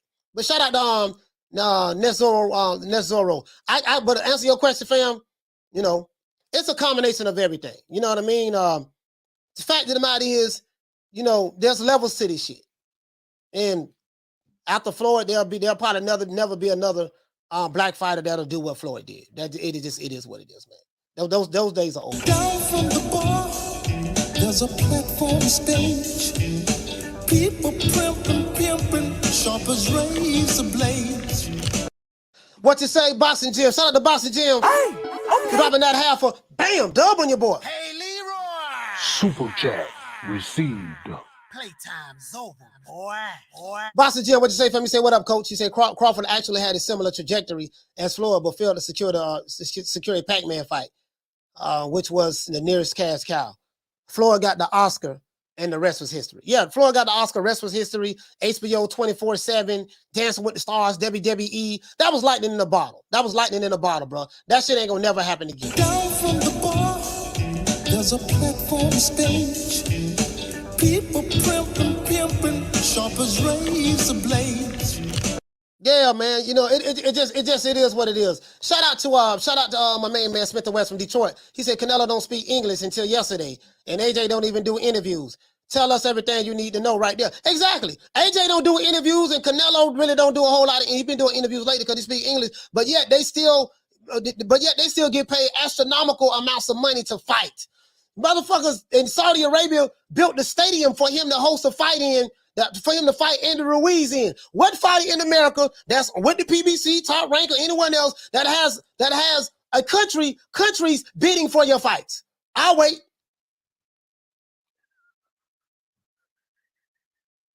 What country is paying a fighter $80 million to come fight in this country? I'll wait.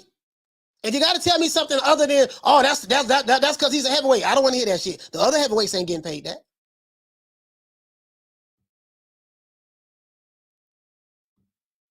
What fighter has a site, $120 million site deal? I'll wait. See, there's reality, and then there's Wakanda. There's reality, and then there's Wakanda. I like using Wakanda because Wakanda is what a lot of these dudes who speak this here. A lot of those dudes, they stuck on delusion. But when I point out, man, you know, Wakanda was made by two white men, Stan Lee and Jack Kirby. You know it's not real, right? What I'm saying is, you know that shit you believe in it. You know that shit ain't real, right? You know that shit is a figment of your confirmation bias imagination. You do know that, right? That's what you want to believe. But it is what it is. I mean, I don't care. My job, I'm not here to change anyone's mind. I'm just here to lay it out there and you make your own goddamn decision. Doesn't matter to me either way. Rail, shout out to Rail. He say Floyd probably getting more bread off of these expeditions than he been doing. Yeah, as a matter of fact, he does. As a matter of fact, hold on. We got one more. We got 600 people in here, man, and we have less than 300 likes. We got to get 300 likes, dog. I need 300 likes for me to open up the phone lines. 300 likes for me to open up the phone line. I'm asking half admission to open up the phone line. 600 people in here, and we got less than 300 likes. This is unacceptable. This is some bullshit. This is some bullshit. It really is some bullshit.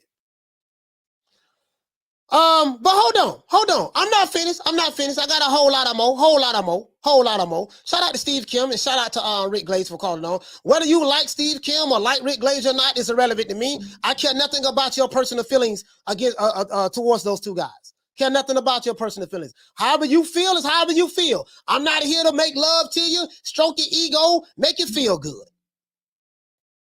However you feel is however you feel. I don't care. I just wanted to hear what they had to say. That's it. Take it or leave it alone. Now, let's pull this up. Where my guy? Where my main man at? Where you at? Hold on, guys. I'm looking for something.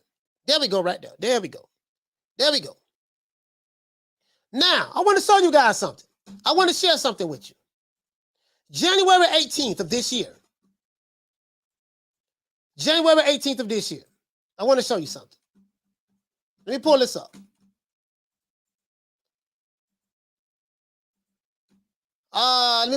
January 18th of this year. You guys see this? You guys see this? This is Keith Thurman. Let me get this. Steve Kim is not on the interview anymore. This is Keith Thurman, as you guys can see. He did an interview with Fight Hype January 18th of this year.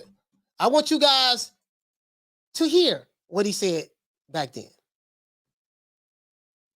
Champions, Terrence Crawford. Right now, the way that I'm seeing schedule-wise, he fought Porter in probably mid to late November. You're fighting first week of February. Let's say you're victorious over Barrios. Everything goes according to plan. February 5th. Crawford doesn't have an opponent. Could that be next for Keith Thurman in the summertime if the opportunity was presented? Well, I would have to say right now it doesn't seem like it's on the list. And I'll explain why. Okay. The reason is, my bad, I didn't hear. Little dead phone. I got 20% to go. We got okay, so time to talk. I'll go quickly, but just if you can go ahead and give me your thoughts on Crawford. I love the fight. I love facing these undefeated welterweight champions. I want the belts. But it might not have been announced. You seem like you're a little unaware. But the WBC approached me for a weigh-in check. And I said, why is the WBC approaching me for a weigh-in check? I don't hold the WBC title. Mario Barrios doesn't hold the WBC title. They have no right to check my weight. Unless this fight, February 5th, is a title eliminator. Oh. Which I knew there was a small possibility of being on the books. So if it hasn't been fully announced, this is my way of announcing it. They've been coming at me. If they want to stop checking my weight, if they're going to do something else, they're going to do something else. But everything in boxing is done for a reason.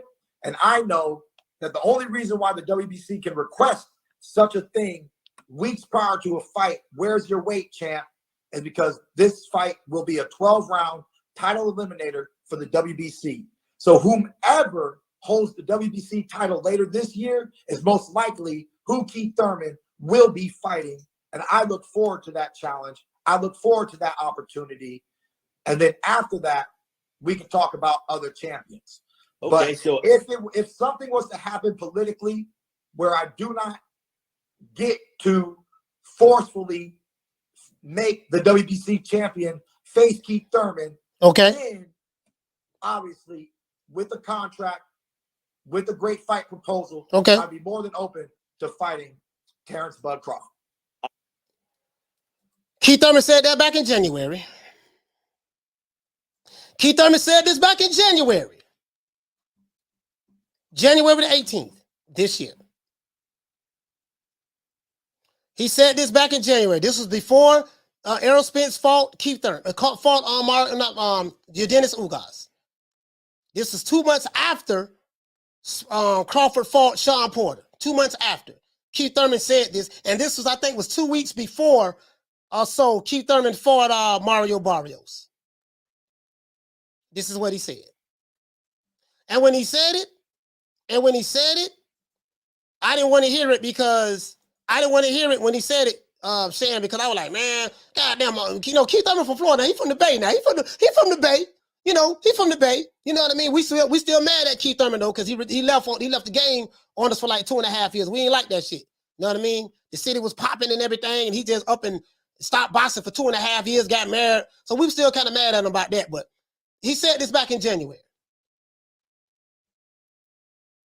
I want to repeat this. He said this back in January.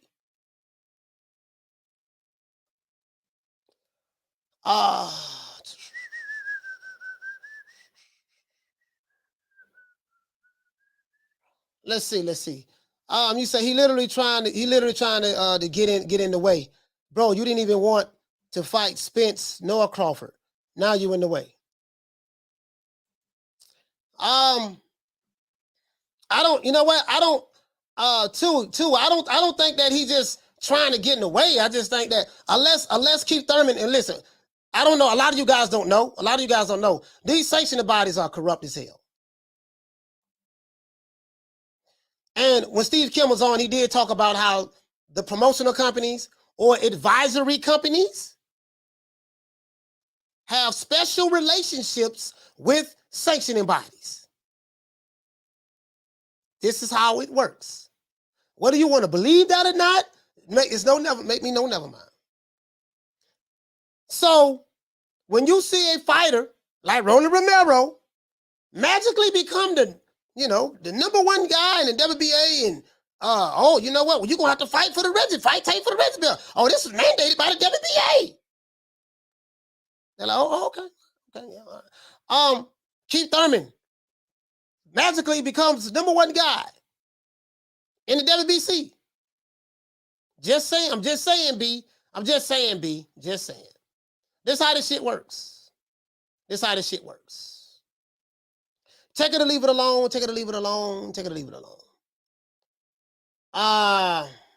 Drumming for life. What'd you say? He said, that's right. Bring Big Rolo. Big Rolo, the boxing scientist. He say, Keith, once upon a time, 30. True. Once upon a time, Thurman, man. Keith, once upon a time, Thurman, man. Let me open up the phone lines, man. We got over 300? Yeah, we got over 300. We got to get over 400 now. But I'm going to open up the phone lines. Shout out to Smith & West. He said, I keep telling y'all, go watch The Great White Hype. Explains boxing perfectly. Yeah. One of my favorite movies, The Great White Hype. Drumming for life. What'd you say? You say, no stuff, coach. Corrupted to the third party. I remember before Big Two. You said before Big Two, Too Theezy. Oh yeah, talking about Too Theezy. Hit. You know Y2K? There was a debate. Who more corrupt, IBF or WBC? Spence, not Spence. Thurman said this back in January. If Spence was any type of real champion, he would tell PBC, no, he wants to be undisputed. Maybe he has. I don't know. I don't know, fam. Let me open up the phone lines. Phone lines is open. 530-494-9636. You guys call in. Tell me what you think. Again, my job is not to try to sway anybody either way. My mind is already made up. I think I see what's going on here. But I'm not trying to influence. I'm not going to influence anyone. I'm not going to say anything. I'm just going to see how this shit play out. He said, do you feel as if the division within boxing is part of its lack of? What you say? I feel like even amongst the YouTube community, there's no neutrality. No. The YouTube community is very small, and the YouTube communities don't represent boxing. So YouTube community represents their tribe. Very tribal. They represent their tribe. That's how that shit works. Caller, what's your name? Or the caller hung up. Caller, call back. He hung the phone up. Let me get my pad ready. Let's see. I know I'm old school. Let's see. What is it? 7/26/22. Phone lines is open. 53. Oh, matter of fact, hold on. Sorry about that. 530-494-9636. 530-494-9636. The phone lines is open. Anybody want to call in? Call in. So if you're new to the channel, please subscribe, hit the like button. Don't forget to hit the like button and share this video, man. Share this video. Share this video. Share the video. Do that.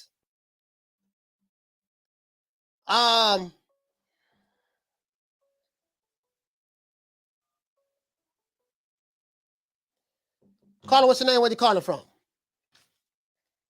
G Greatness from DC. Shout out to Troy Graham from Be More. Talk to me. I can't hide my voice, huh? Nah, you can't hide it. Go ahead. Huh? No, you can't hide it. Coach, you know what it all boils down to? There's no real love for the sport by the fans. It's just a bunch of low-hanging fruit that need something to do. So they attach themselves to boxing or a fighter in boxing, and everything that fighter does is right like rain because he can walk on water and everything else, and they don't know their ass from their elbows when it comes to the sport. And that's why boxing is in the state that it's in right now, because you have to be a fan of it, not a fan of the fighter, because once the fighter gets old and fade away, you're going to fade away too? No. Yeah, that's what I talked about yesterday. I'm a fan. I'm more of a fan of the sport of boxing than I am of Terrence Crawford. Terrence Crawford is my favorite fighter. But guess what? Boy, you ain't gonna hear me capping for him. Yesterday I said fuck Spence and Crawford. Listen, man, Coach Marvin has a saying, the great Coach Marvin from out of Baltimore, out of UMar, I call him the champion maker. He says, listen, man, you love him, but you don't fall in love with him. Right? Yeah. That's what he always told me when he was training me to be a trainer. He says, love them, but never fall in love with them. And that's how you become great. But I love boxing, man. I love boxing. I love the sport of boxing more than I love an individual fighter. And I have no emotional attachment. I have no emotional attachment to none of these niggas. I don't care if they're from Baltimore. I don't care if they're from Dallas. I don't care if they're from Nebraska. I don't care if they're from New York. I don't care if they're from California. I don't care if they're from the UK. I don't care if they're from the AK. I don't care if they're from Alaska, Mexico. I don't give a damn where they're from. I love the sport of boxing more than I love a particular fighter. So I don't pledge allegiance. I don't wake up in the morning, Troy, and say, I pledge allegiance to the PBC of the United States of America and to Al Haymon, for which it stands, one company under Al Haymon, indivisible, with liberty and the PBC for all. I don't do that. All I care about is boxing. That's it. That's all I care about. You in trouble, but since you that passionate, I got to call you out on something, Coach. I got to call you out on something. You say you're not here to love nobody, but when you first started, you promised the fans, Luke girls. I want my Luke girl, man. I challenge you for all them belts you got, man. Don't be telling nobody. I don't love you. No, I want my Luke girl, man. I don't give a damn. Yeah, man. Hey, go ahead and take care of yourself. Hey, shout out to Troy, man. Shout out to my brother for being more, man. Shout out to Troy, man. Phone lines open, man. Phone lines open. 530-494-9636. 530-494-9636. It's here, man. Phone lines open, man. Y'all call in, man. Y'all call in. Call in. You know what I mean? It is what it is, man. So this is the way I see it. I don't know. Again, I'm going to show some receipts of what I said last year. Not going to show it today, because it's a possibility that I could be wrong. And I said last year when I made these videos, I said, I hope that I am wrong. That's the crazy part about it. I said in these videos, I did 2 shows. I said, man, I hope that I am wrong. These are 2 things. This is one thing that I hope that I'm wrong about. And I will reveal that to you when that time comes. Shout out to Thuggin' D. He said, we don't get Errol. He said, we don't get Errol Spence. He said, we don't get Errol versus Spence. I guess you meant Spence versus Crawford. Give me Boots versus Crawford or Spence. Listen, I'm with you on that. Give me Boots versus Spence. Give me Ortiz versus Crawford. Or give me Ortiz versus Spence and Boots versus Crawford. I don't give a damn.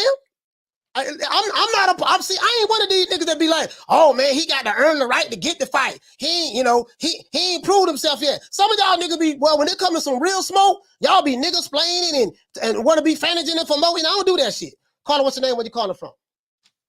What's up, man? Yo, it's John from Brooklyn. Yamas, talk to me, my brother.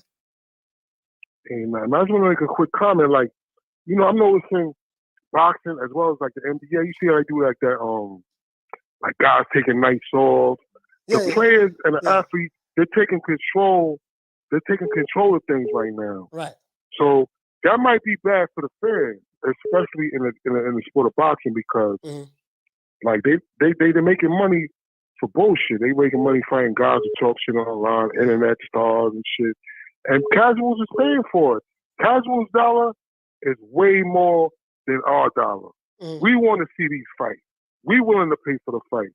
The casuals will go see some motherfucker talking shit online, and they'll make a whole lot more money than fucking with us. Yeah. That's just the reality of it, man. I don't want to blame no one, because the fighters deserve the most they could get. You know what I mean? And like, who the fuck is we to tell this nigga who to fight? I mean, when the more people paying, the more likelihood of the fight happening, man. Yeah. You know what I'm saying? There's really nobody to blame. PBC, this and that. Everybody else to get their money, man. Yeah. You know what I mean? I just want to ask you one quick thing before I get off. Yo, you think Keith Thurman was being honest about that shit? Yeah, hell yeah. Yeah, no, listen. No, because yeah, absolutely. Keith Thurman is dead serious, bro. Hold on. As a matter of fact, if you're looking by the computer, I'm finna show you something. Hold on, I'm finna show you something. I'm over here. Go ahead, man. I have the WBC. I have the WBC website up right now. You got the WBC champion is Errol Spence. Oh, sorry about that. I didn't even show it. I'm on my bad. Sorry about that. Damn, thought I was showing it. The WBC champion is Errol Spence. This is the WBC website right here, guys. Now Keith Thurman came out of semi-retirement or whatever, fought Mario Barrios, and guess what? Keith Thurman is number one. He skipped over David Avanesian, Jaron Ennis, Virgil Ortiz. He jumped wherever he was at. He jumped all the way from where he was at, and now he's number one, next in line. So Virgil Ortiz could have been next in line, or Ennis could have been next in line, depending if it was 2 and 3. Keith Thurman jumped all of them. Yeah, coach. Fuck all that.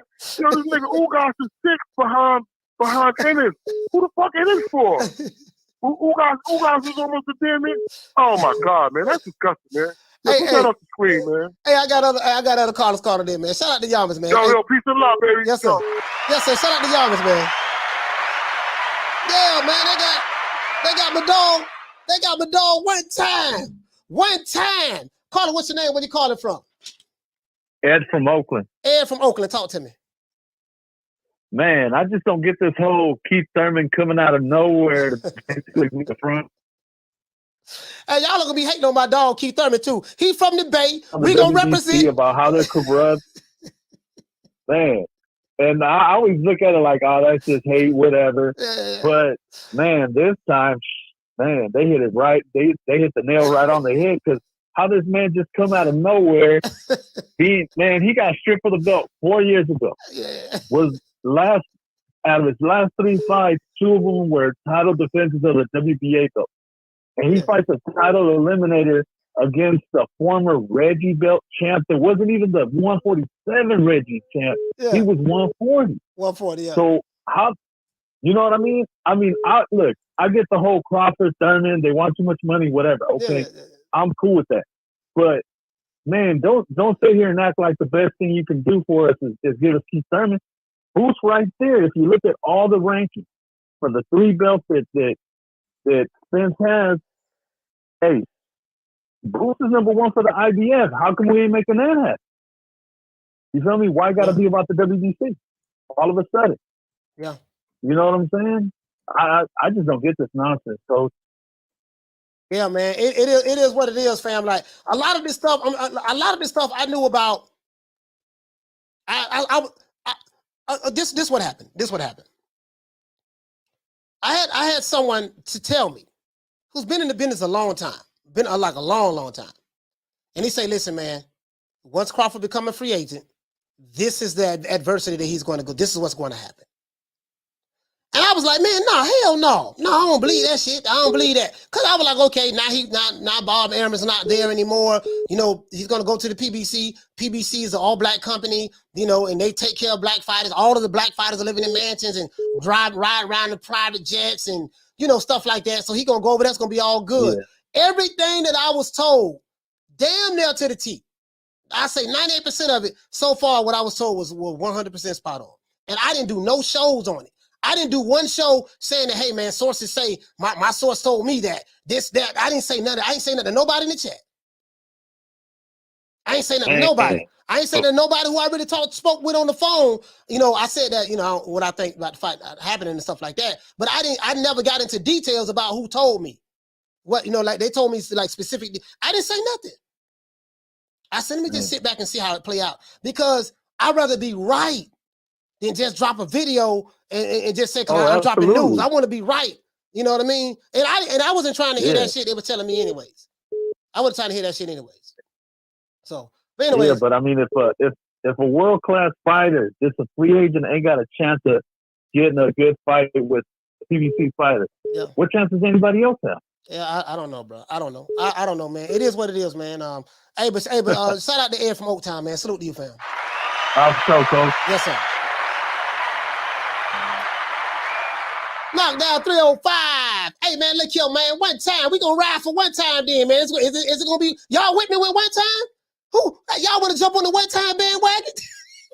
True. Shout out to Jugs. Hey, okay. Put up that quarter of a bam, dub on your boy. Hey, Leroy. Super chat received. Playtime's over, boy. Y'all, hey man, y'all want to jump on the. This your last time to jump on the soft ass shit up. And the best man Shut to win. That's some soft ass shit. Shut that soft ass shit up. All that soft talking. I know you can do it, man. You got to. Man, shut that soft ass shit up. Caller, what's your name? Where you calling from? Adrian, calling from North Carolina. Adrian calling from North Carolina. Talk to me. Yeah, I just got a question. Why we write Keith Thurman off like he doesn't deserve a shot? Listen, I'm from Tampa. Keith Thurman from Clearwater. I ain't crying about it. Right. You know what I mean? I'm not gonna write home team off. So he from the Bay. I'm not gonna write him off. If this the play and this what it is, and we don't get Crawford Spence, so goddamn be it. It is what it is. Ain't shit. I'm not gonna cry about it. I'm gonna move on. You know what I mean? It is what it is. I'm not gonna cry about it. But if this the play, all I know is, mysteriously he's number one. Now Rick Glaze is saying that, hey, this is gonna be the next play with Keith Thurman. I have heard that as well. I heard that shit. I heard that back in December. No, I heard it January this year. And then Steve Kim is saying that, hey man, don't look too much into that. And I'm like, man, I don't know about that there, man. I don't know about that, man. And then I go about what Keith Thurman saying, and I'm like, just mysteriously, this guy just all of a sudden he's number one right now. And he jumped over. Listen, not only is he number one, look at the two fighters he jumped over. He jumped over Boots Ennis and Virgil Ortiz. Let me ask you a question though. Do you think Keith Thurman is more proven though? Is he more proven than them cats? Yes, he is. Of course, he's more proven. Absolutely. Yeah. Absolutely. Okay. Yeah, it's more proof. Because I think he gives Spence or Crawford a problem, bro. Absolutely. Yeah, absolutely. Yeah. Hey man, absolutely, man. Absolutely, bro. I want to see it. Hey, right now, I'm trying to get everybody on the one time. Listen, man, one time, man. Everybody want to jump on one time. You know, if he fight this year, if he fights Spence, that's gonna be the second fight he had this year. One time got an opportunity to get back in the mix. What y'all think about that, man? Y'all ride with me with one time or what? Hey man, shout out to Adrian from North Carolina. Salute to you, fam. Thank you for calling in. Yes, sir. Yes, sir. Yeah, man. Joe, what you say? You say Thurman can't handle body shots. True. That is true. He can't handle body shots. He gonna have to run. He gonna have to run from that boy Spence now, because Spence going straight to the body. Spence is going straight to the body. He going straight to the body. Spence going to the body. So he gonna have to run. Hey, Prime Fighting, what you say? You say call it sound like LB, coach. No, that wasn't LB. Booger Ray ain't gonna call me. Booger Ray, listen, I told you that was a big ass poster of me in the PBC offices, and there's a whole bunch of darts thrown in it. But I'm telling you, I can damn near guarantee you, boy, there is a gag order on any fighter, or damn near mostly any fighter from PBC or any employee that worked for the PBC. You do not talk to that nigga, Coach Malachi Williams, under no circumstances. Are you fired? Are you gonna get set on the show? I can pretty much guarantee you that. So that Booger Ray ain't called. There's a gag order on me. My black brothers and sisters at the PBC. They got a gag on the brother man. I be damned. That's something. I be damned. But it is what it is. Sources say they do. What you say to Martin? He say Thurman is falling off so hard. You know, I'd have to pick. I have to pick him. have to have a pickle fight with him and Bro to fight now. Hold it. My dog Thurman ain't fell off like that now. He ain't fell off like that. You saw what he did to Mario Barrios' face. He ain't fell off like that. And if if he fight Adrian Broner, he'll beat the brakes off the Can Man. The Can Man don't stand a chance against Keith Thurman. Because the Can Man ain't gonna let his hands go. Can Man ain't gonna let his hand go. We already know that. Oh, shout out to VQ Chris. VQ Chris over there laughing, man. Hey man, I look like we gonna be doing some Errol Spence and Keith Thurman videos soon. Hey, but check this out though. Check this out. Hey, listen. Hey, check this out. Hey, Bless. What Bless said? Shout out to my sister Deborah Booker. She said he became #1 for beating Mario Barrios in Tank, but Mario Barrios stopped him. He said, but Mario Barrios in stop. I guess he said he got stopped. I think you're talking to your phone. Keith Thurman went 12 rounds with him. That makes no sense. And I love Keith. Yeah. He said, Coach so petty. hey, Bless, look here. Look at here. Check this out. In the WBC, Virgil Ortiz and Jerron Ennis was over Keith Thurman. Somebody, David Avanesian right here. Caught up being your Dennis Ugas. Now, hold on. As a matter of fact, let's do this. Hold on, I got something for you. Oh, matter of fact, we finna do some detective work here. We fixing to do some detective work here. Hey man, y'all, if you're new to the channel, please subscribe. Hit the like button. I want to give everybody. We gotta get 59 likes. Let's get the likes to over 400, man. Y'all do that for the old boy. I want to give everybody a round of applause. We have 14,400 subscribers. We over the 400 mark. In the 14,000 column.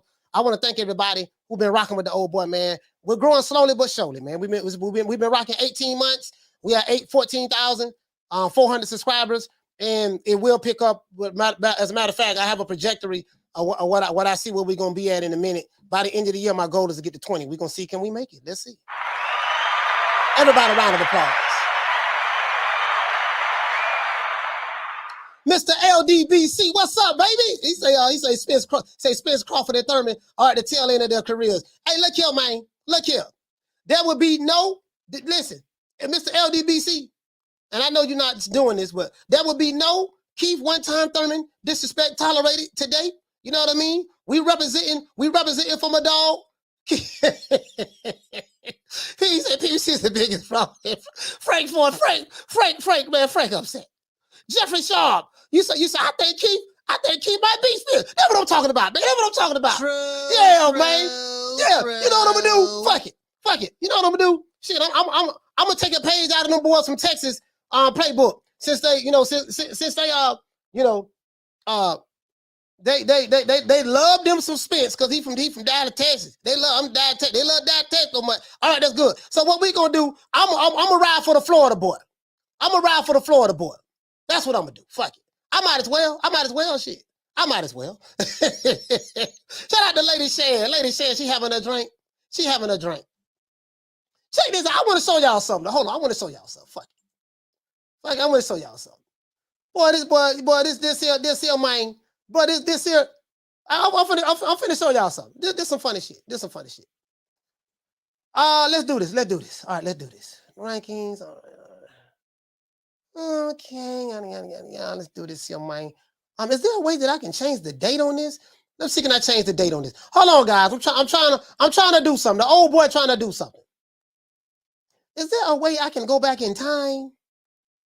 What I wanted to do, because I think last month, guys, in June, I don't think Keith Thurman was ranked #1. Mysteriously out of nowhere, my dog, Keith one-time Thurman, he leaps over Virgil Ortiz and Bruce Ennis to become #1 in the WBC. Boy, somebody, sources say. Y'all like sources, right? Isn't that what y'all like? Y'all like sources say, right? Y'all like sources say? Sources say, according to reports, Lady Shan, sources say, and according to reports, there was a phone call that came in from PBC headquarters to one Mauricio Suleiman. Hello? Mauricio, what's going on? Oh, hi, Al Haymon, how you doing at the PBC? How you doing, Al? You having a good day? Yeah, I'm having a good day, man. Hey, look here, man. I need that favor cast in. What favor is that? What favor is that, Al? Yeah, man. Look here, man. My boy Keith Thurman, man. You know he's one of my favorite fighters, man. Keith did a lot for the PBC. He was that guy back in the day before Spence was even thought of. Keith Thurman was that guy, former unified champion and stuff like that. That's my dog. He from Florida. He represent with Coach Malachi. You know what I mean? Even though we got a gag order on Coach Malachi, but what we gonna do is I need you to make sure that my boy be put #1 in the WBC. We got this fight coming up with Spence. We're gonna make the Spence and we're gonna make the Spence Keith Thurman fight, and I'm gonna give you another phone call to mandate it. You know what I mean? And to make that fight happen. Yes, Al, but I thought that you were, negotiating the fight Terrence Crawford. Yeah, man. Listen, check this out. We ain't talking about him. We ain't talking about the bump on Nebraska. Skinny dog skin dude. We ain't talking about him. No, right now I'm telling you what the play gonna be. Well, Al, as of right now, we have 2 young killers that's up here. We have Virgil Ortiz and Jerron Ennis, they're #1 and 2, and David Avenese is #3. Hey, look here, man.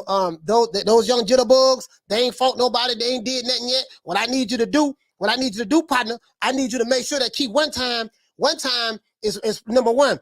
Oh, well, Al, it's not to the benefit of the WBC to do that at the moment. Now, what I'm going to do is, if I was to mysteriously have a briefcase with $250,000 in in my office, mysteriously have that there, then just maybe I'm not asking you to do that, Al, but just maybe there's a way that maybe we can maybe Keith Thurman can get there, because I do like Keith Thurman. Say no more. Next thing you know, Keith Thurman jumped everybody. He #1. True. Mysteriously. He said, "Is that how Al? Is that how He said, "Is that how Al Haymon sound?" I don't know how he sound, but I'm just it is what it is. How he sound is not important. What's important is the actual phone call. That's what's important. That's what the lady said. She said we need him and Wilder to stay #1. Yeah. That's how this shit works. I know. This how this shit works. Yeah, man. Yeah. It is what it is, baby boy. It is what it is, man. It is what it is. I gotta call it the way I see it. Man. It is what it is, man. And who's the next big star under Mayweather Promotions? Ooh, we have quite a few young guns, as I say, and I don't want to leave any names out, but we have a great roster of young talent, and we've been very selective about what we're doing, again, because when you have, an abundance of fighters, it's hard to kind of focus on. When a big fight is to be made, it has to make sense for both sides. No promoter or company is going to put their guy in an event with everything to lose and nothing to gain, especially when we talking about this. You know what I'm saying? Interesting. Little trying to tell, little bit telling us the whole time, baby. True.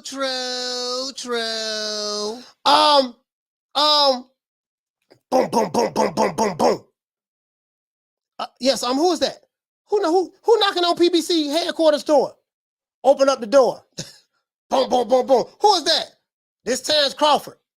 Who? Terrence Crawford. Oh, what you doing over here? Hey man, I want to see, can we get this fight going with Errol Spence? Don't ever come by here. Okay? Caller, what's your name? Where you calling from? My name is Sean. I'm from Pennsylvania. Sean from Pennsylvania. Talk to me. Listen, man. Keith Thurman, he got the right complexion. for that direction. So you going the complexion route.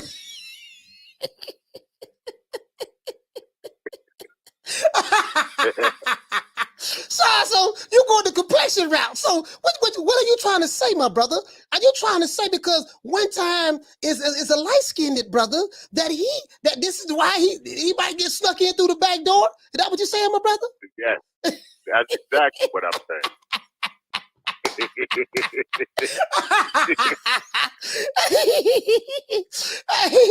Hey man, hey brother, I ain't got nothing to say on that, brother. I plead the fifth on that. I'm gonna plead the fifth on that, my brother. Okay, right. That's the boxing politics. Hey man, hey Sean, anything else you want to say, my brother? No, that's it. Hey man, shout out to Sean from Pennsylvania, man. Yeah, man. My dog, hey. Shit. Shout out to Noah Abstract. For dropping that $4. Bam, super chat on your boy. Hey, Leroy. Super chat received. Playtime's over, boy. He said Keith one time. He said Keith one of the best car salesmen in boxing. Down from the bar, there's a platform stage. People pimping, sharp as razor blades. DC Donado, he said that's some bull, coach.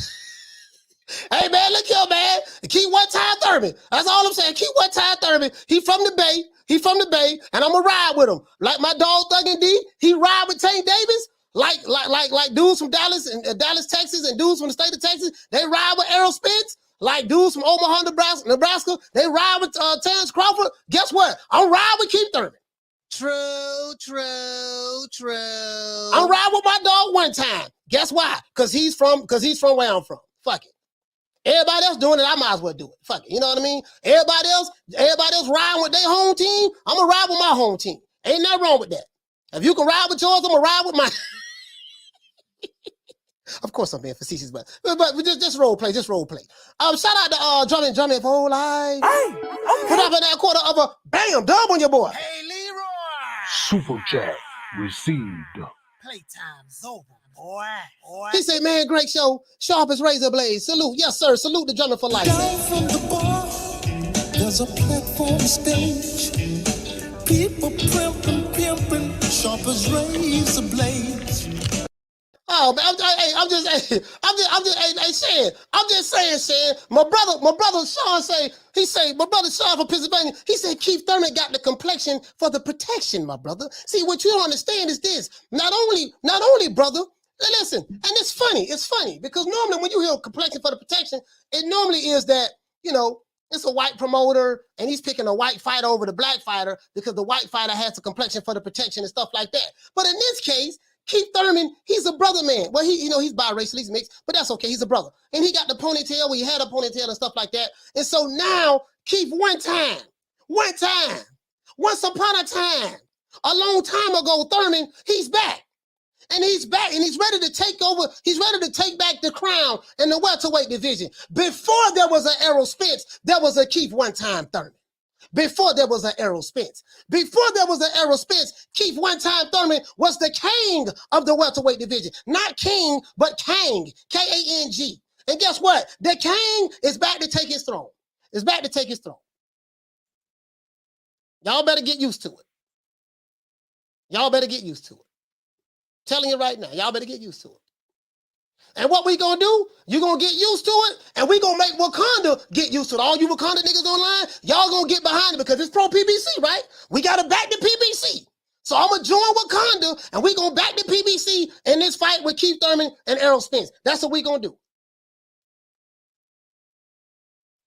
Shout out to Lady Sands. She said, you see, the brother man had the complexion of the other man.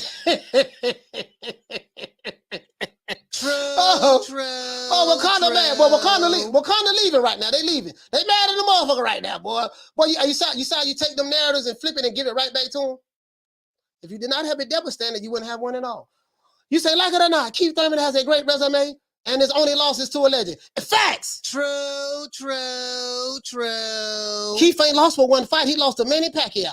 And that was to a split decision, if I'm not mistaken. Maybe a split decision, something like that. Split decision. I think it was split decision. He lost to Manny Pacquiao.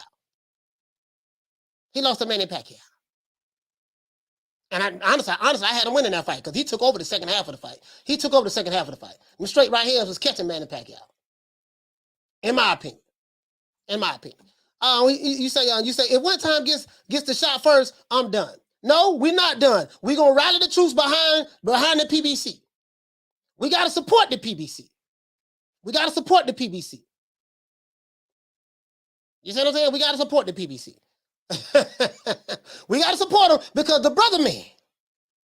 And they're giving our other brother, Keith Thurman, a shot. So we gotta support him. Right? True. He said, you a brother man, but you got the complexion of the other man. Shout out to the box of the store. What you say? You say Thurman versus Errol Spence. That's some bullshit. Hey, box of the store. Hey, listen, it's not that bad, my brother, when you look at it. Boss of the store, that ain't hot. That ain't hot, boy. Boss of the store ain't trying to hear none of that. Look here, man. Look here. Look at here, man. Look at here. Not look here. Look at here, my brother. Look here, man. This what it's gonna be. This what you're gonna hear. I already hear one YouTube channel saying this already. You're gonna hear a fight didn't happen. Terrence Crawford was asking for too much money. He was being unrealistic. Everything is gonna be on Crawford's fault. Everything is gonna be Al Haymon was good. Everything was good. They did good by negotiations. Errol Spence did good. They did good by. You're gonna hear all of that, right? And when you're gonna know the narrative because it's gonna be so one-sided. And remember, these guys speak in the echo chamber, so they're recycling the same information to put the same narrative. So this is what you're gonna hear. I see it right now. Me, I don't give a damn. Mentally, I am out of the Spence Crawford business. I have moved on. I'm out of the Spence Crawford business. I'm gonna let y'all have that. Right now, my dog one time is back. One time. He said, yo, we've been waiting for Spence Crawford, not Thurman. He can fight the winner. Hey, Ho, don't want to hear that. Ho, you know what? You know what it is, my brother. Ho, I think you're in denial, my brother. I think what you need to do, you need to dig deep down within your soul, my brother. You need to dig deep down within your soul and accept the reality of what the PBC is sending you subliminally, but what's going to be the reality, my brother. I think you need to accept that, my brother. I ain't saying that's what it's going to be, but I'm just saying if it is that, I think we need to rally the troops and get behind the PBC because they the pro-black company that support, they love all black fighters on the planet Earth. Shout out to Edwin Castillo. He said he put on for his butt and his body was crumbling in the later rounds, coach. You say he put on his butt. Oh, he got put on his butt. Yeah, he got put on his butt. He got knocked down, but he got back up. I think Keith Thurman dominated the second half of the fight, in my opinion. Shit. You say Keith versus Spence, 1.5 pay-per-view, 1.5 million pay-per-view buys, 75,000 in the crowd. Hey, man, it is what it is, man. It is what it is. It is what it is, man. It is what it is. Shout out to Nora Abstract. Hey, okay. Dropping that quarter of a bam dub on your boy. Hey, Leroy. Super chat received. Playtime's over, boy. What you say, fam? You say, imagine if Thurman never retired and beat Spence a few years ago. He said the PBC does give Keith chance after chance. Maybe Al in love at one time. No. Al Haymon, he love Keith Thurman now. Down from the bar, there's a platform stage. People pimping, sharp as razor blades. Caller, what's your name? Where you calling from? Hey, I'm coming in. Sorry about that, fam. Caller, what's your name? Where you calling from? I had you on mute. This is O from Cali.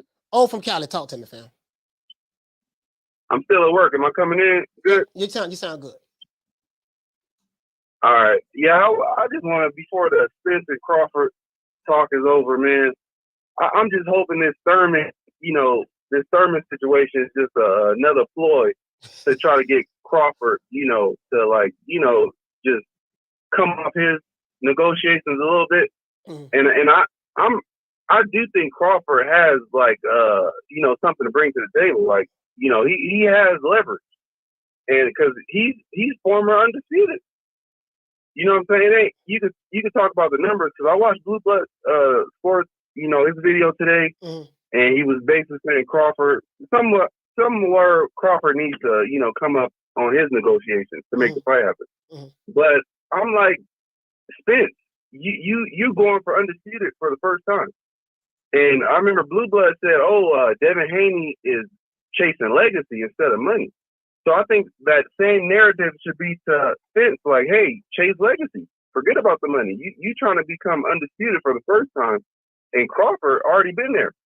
He's going for the second time around. Yeah, but that doesn't fit the narrative, though. You see what I'm saying? That doesn't fit the narrative. That's why. Yeah. You get what I'm saying?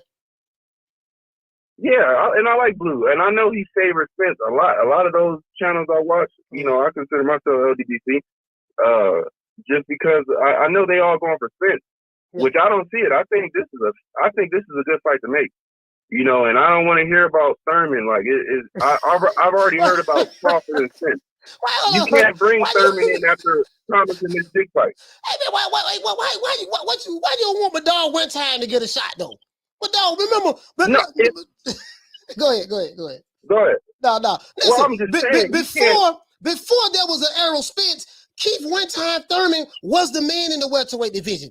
Keith one-time Thurman, he had a mouthpiece. He's the total opposite of Errol Spence and Terrence Crawford. He actually give good interviews. He talks. He's animated. He's very articulate. He's funny. Like all of that, brother. You just can't disregard all of that.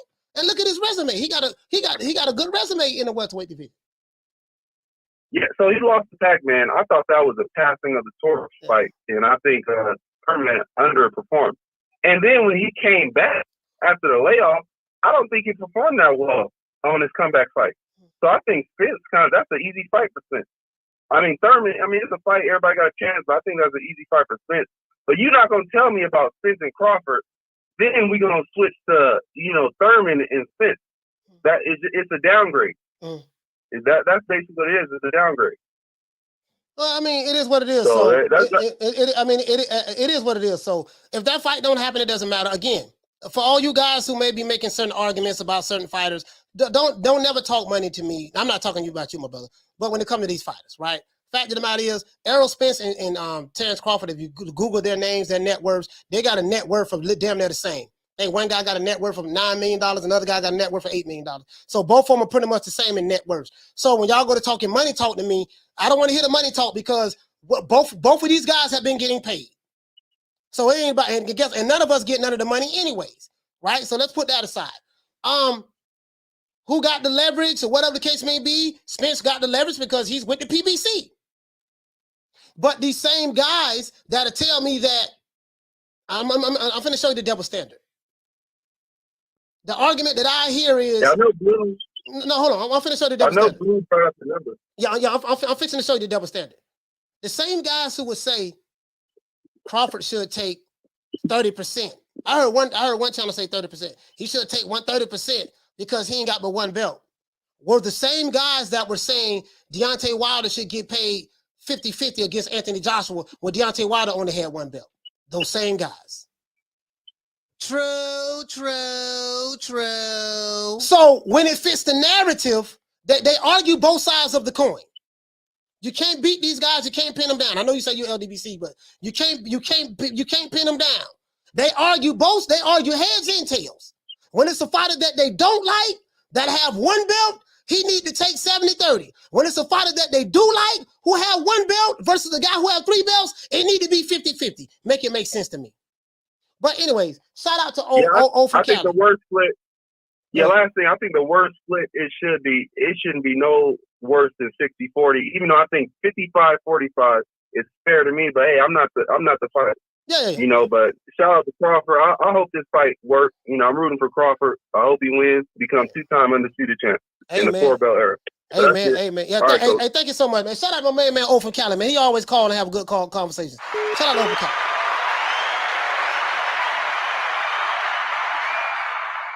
He say Bud has very little leverage. Over there in the PBC, he does have very little leverage. You're right about that.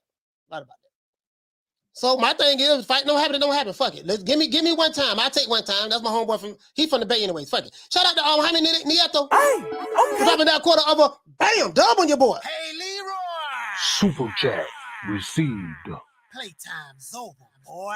Jaime, what you say, fam? You say, been saying this for years. Spence will never fight Bud, and fanboys will keep making excuses. After Keith's last fight, I said Spence was fighting him next. Well, wait till I drop this. Wait till I show you this video I made last year. Wait till I show you the video. But I gotta wait. It's on my page, but you guys probably have trouble finding it. It's on my page, but I'm gonna show you exactly what I said last year. Down from the bar, there's a platform stage. People pimping, sharp as razor blades. Hey, what you say, fam? He said, Spence, you say if Spence Thurman versus Thurman happens, I'm riding with Thurman. Coach played a Broner video for LB. Just in case he's listening. Shut that soft ass shit up. And the best man Shut to that win. soft. That's some soft ass shit. Shut that soft ass shit up. All that soft talking. I know you can do it, man. You got to. Man, shut that soft ass shit up. Lisa, I feel your pain, Lisa. I feel your pain, sis. I feel your pain. I feel your pain. I feel your pain. I feel your pain. I feel your pain. I feel your pain. You know the crazy part about it too, Lisa? I sit back and I watch these grown-ass men on YouTube and on Twitter. Twitter is vicious. Twitter, oh man, hey, then nigga be on Twitter. I'm throwing, hey, I don't be doing it because I just be watching. But on Twitter, they throwing check left hooks and everything. Yeah, man, old pussy ass nigga, sign the contract. Shut up. Hold on, I'm finna hit you with the bolo punch. Hey, hold on, I ain't got but 100. What is Twitter? 144 characters or something like that? Hold on, I ain't got but like 140 some characters in order to send this tweet. All caps. Shut up. Big fish. Shut up. Yeah, we PBC. What you got to say? Check left hook. Yeah. Sign the contract. 60-40, 80-20. Yeah, 70-30. You ain't got no leverage. Shut up. You from Omaha, Nebraska. We Dallas, Texas. Shut. Bro, I be like literally, bro. This shit is hilarious. Grown ass men. I say, damn, dog. If you put all that energy you putting online arguing with niggas, about your fighter who you don't know the nigga. So what, y'all from the same state or some same city? You don't know the nigga. You don't go to his house. None of that stuff there. You don't get none of his money, but you got so much an emotional investment and interest in this guy. If you took that same energy and took your net worth from 2 figures to 3 figures, you'll be a figure richer today. Instead of being a 2-figure nigga, if you take that energy and work on your plan and getting yourself out of your situation, you will be 1 figure richer. You can be moved from a 2-figure nigga to a 3-figure nigga if you put that energy in there. And then maybe even a 4 or 5-figure nigga and then move on up to 6. But you too busy doing this. Shut up. All caps. I'm with the PBC. Y'all never met Al Haymon before in his life. Don't know what he look like. Outside of a couple of pictures. Don't even know what he sound like. But you ride so hard for this nigga. Please explain it to me. True. That's all I'm saying. Never seen nothing like this before in my life. You know what I mean? But guess what? I'm a ride with you. Listen, since everybody set tripping, the Texas boys, we ride with Errol. Okay, cool. Baltimore boys, we ride with Tank Davis. We ride with Tank Davis. You heard me? My brothers from Omaha, Nebraska, we ride with Bud. Fine, okay. And I like Bud. Bud is my favorite fighter. Us Florida boys, we finna ride with Keith one time, Thurman. One time, that's what it's gonna be. Everybody choosing sides. I'm choosing the Keith Thurman side. True. That's what it's gonna be. Yes, sir. Shout out to Jaime Nieto. Hey, okay. For dropping that quarter of a bam dub on your boy. Hey, Leroy. Super chat received. Playtime's over, boy. Hey, my brother said, he said, hit me with the Clubber Lane, coach. Get out my face. Don't need nothing you got no more. Don't need no hair's been messing up my corner. And you better get the bad look off your face before I knock it off. Hey, man. Hey, what'd he say? He said, Coach, I thought you said you wasn't entertaining this BS no more. Yeah. You know what? Yeah, I did say that. I said that. But some new information came, and I decided to just go ahead and tackle it anyways. You know what I mean? Keith Thurman came up. So you feel me? Keith Thurman came up. The crazy part about it is this, RJ. Keith Thurman said this in January. Hey, RJ, he said this in January. He told us to play. He told us to play. Didn't nobody believe him, including me. Caller, what's your name? Where you calling from? Zeke out of Bakersfield, California. Zeke from California. Talk to me. Here you go again, Coach. Being sarcastic. Well, that's sarcasm. There you go. You know damn well. You know damn well. Come on, man. Why you doing my boy Keith? Why you playing with my boy like that? Oh, Keith? To my Keith, come on, man. You ain't been. Yeah, be fair. Be fair. No. Be fair. I know you're a Florida boy. Yeah. I know you. I know, Coach. Hey. Hey. I see it. It's all over your face, man. Hey, man, look here, man. I know you're a Florida boy. Listen. Hey, Zeke. Keith Thurman. Yeah. Keith Thurman is from the other side of the bay. We share the same part of the Pacific of the Gulf. So not the Pacific, of the Gulf. We share the same part of the Gulf, my brother. Brother, what? Brother, like he's on the other side of the bridge, brother. He literally 20 minutes away from me. Yeah, I understand, but you ain't trying to hear that. You ain't trying to hear that. Yeah, I ain't trying to hear. I see it.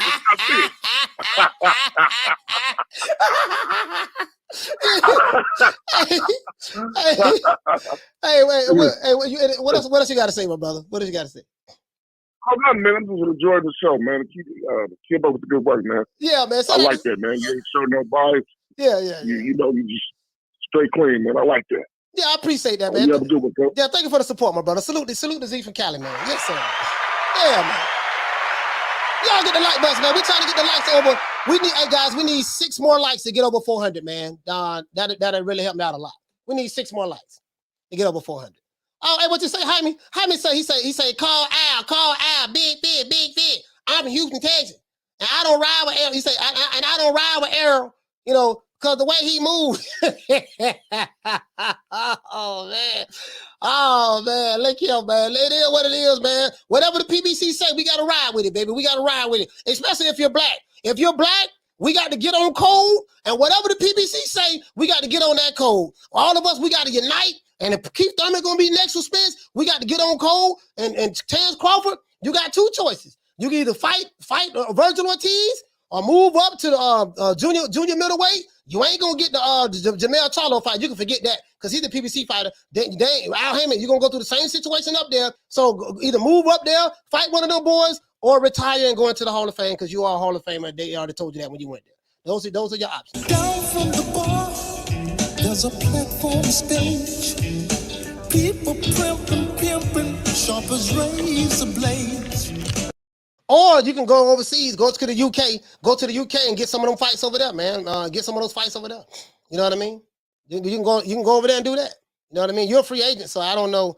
Like that free agent shit ain't working out for you too well. You're a free agent and you literally can't get no fights with the PBC. The black promotional company.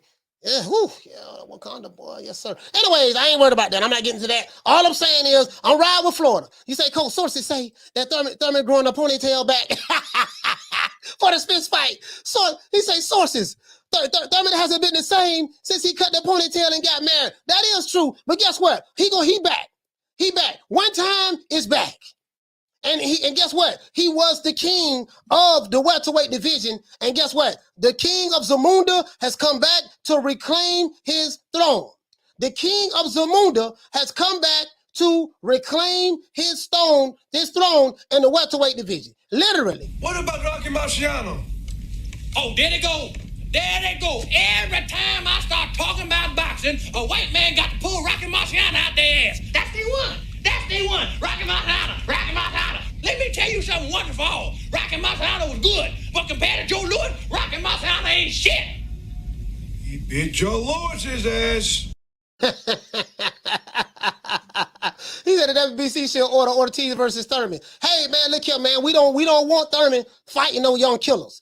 Thurman right now, we don't want that. What we trying to do now, we strategically moving my dog Thurman. We trying to get him in a position to fight for 3 belts. You know what I mean? And as a matter of fact, this going to be Florida versus Texas. I'm riding with Florida, and Texas going to ride with Texas, and we're going to see who's going to do what it do. Now, I do know that my dog Keith Thurman, he don't like body shots. And we know he's known for spitting out his mouthpiece if he get hit in the body. You see what I'm saying? We know that, right? So, we're going to try to work on that, make sure that he move around enough not to get hit in the body. But other than that, I like his chances in that fight. True. Easy. He's easy EP. He said, I'm white, but I rock with Wakanda. Yeah, we got to rock with Wakanda, man. Whatever the PBC say, we got to get on code. We got to get on code. Code means we have to have one centralized message. We got to stick to that message no matter what. We got to start following suit like the other boys are doing who pro PBC. So that's what we're going to do. We're going to follow code and get behind the PBC. And if they want Keith Thurman and Spence, we're going to ride with Keith Thurman and Spence. We're going to ride with that. He said all the greats picked Crawford to win that fight. So the powers that be may be spooked. I mean, they can make a pick, but shout out to Lisa Bell. She said maybe I'll become a fan of Go. Hey, I ride with the AK. It is what it is, man. Listen, man, all that hating on my dog one time, we ain't gonna do no one time hating, dog. It ain't gonna be no one time hating. One time is back, and he's back to reclaim his throne, his crown. That's what it's gonna be. He said, Coach. He said we are all happy on here to see the King Thurman is back. Yeah, so that's what I'm talking about. As a matter of fact, let's give my dog Keith Thurman a round of applause.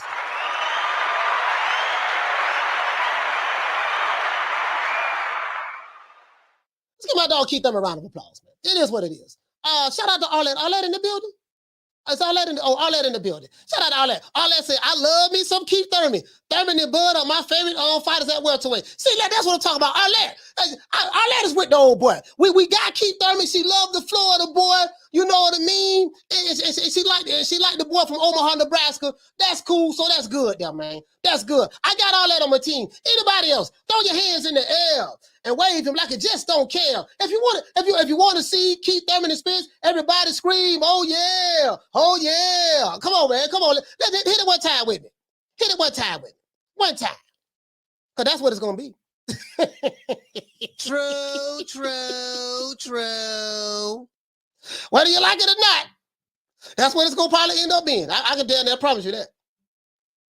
I hope I'm wrong. But guess what?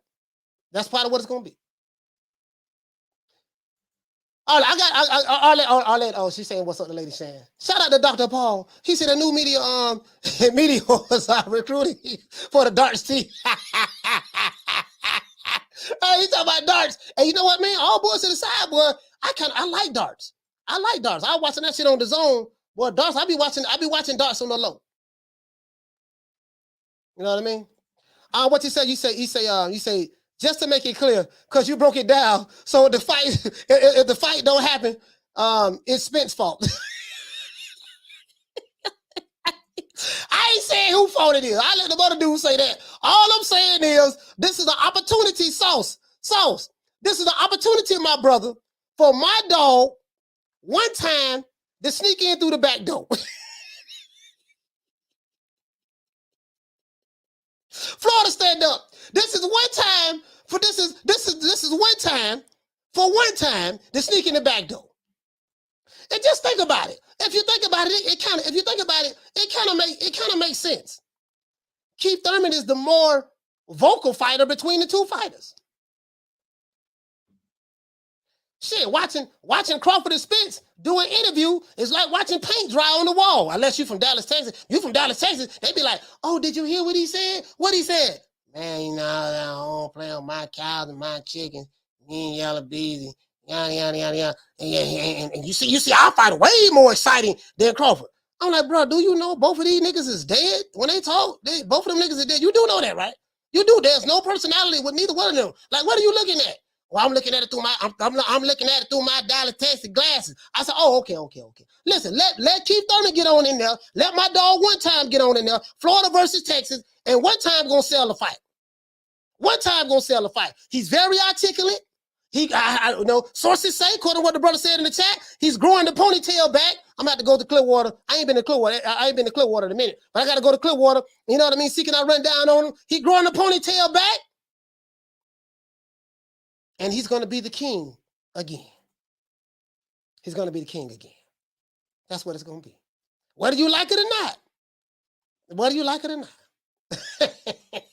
Sauce say, Coach, ain't nobody want to see that. Hey, Sauce. Hey, all that hating, dog. All that hating, dog. It is what it is. Ah, man. I want to say, he say Bud didn't accept their contract already. Sent. There was no contract sent. So there was never a contract sent, sir. No contract sent. So unless you have proof that a contract was sent, please let me know. But I know there was no contract sent at all. Still negotiating. So it is what it is. But if that's the narrative you're running with, fine, you can run with it. Believe what you want to believe. But if Bud don't, he said, but if Bud don't get the shot, Bud didn't take it. That's what we know. All right, man. Well, whatever. No, that's what you know. That's what you know. Whatever you want to run with. Whatever you want to run with, brother. Let's get behind Wakanda. But let's get behind Wakanda and Keith Thurman. I'm past that. Let's get behind Wakanda and let's get behind Wakanda, the PBC. Yeah, I think you pro Wakanda, right? You might be pro Wakanda. So let's get behind Wakanda and whatever I'll say, that's what we're going to roll with, right? Let's roll with that. It is what it is. Melvin Everett, he said, oh, yeah, that's what it is. That's what it is. That's what it is.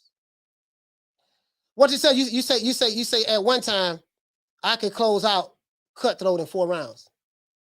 Yeah, I don't understand what you mean by that, fam. What you say? The one Martin 9400. He said you would think the WBA putting this stuff the way champs go years without defending their belts. Yeah, I don't. Yeah, man. I don't know, man. I don't know. All I know, dog. All I know, dog, is I'm riding with Florida. It is what it is. Everybody drew their line in the sand. I'm drawing mine. Fuck it. He say Spence gonna kill that body. Yeah, you know what though? We working on that though. We working on that to where we ain't gonna be there. Where he can kill the body. We're gonna take his head off. We're gonna try to see can we break that other orbital bone. We're gonna see can we not orbital bone, but see can we detach that retina. That's what we're gonna try to do. It is what it is. It is what it is. It is what it is. Take it or leave it alone. And I don't think the pro Wakanda dudes who overall support PBC, they don't have a problem with that. They don't have a problem with it. Because they hate Crawford anyway. So they hate Crawford anyways. So, they don't have a problem with that. They can continue to run with their narratives. That's what they're going to do. What you say? They need to bring Rolling in as a referee. He'll sell it. Short bus game with the darts in the window. Oh, Daddy Boston, what you say, fam? I want to see you on Thurman's entourage for his camp, coach. Hey, listen, hey, look here, man.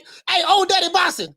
What? Hey, they mess around to have me. They mess around to have me in his entourage. Keith Thurman talking shit. I'm talking shit. You're gonna see 2 Florida boys talking shit at the same time. I'm gonna be talking shit over here. He gonna be talking shit over there. Hey, Keith Thurman can sell a fight by himself.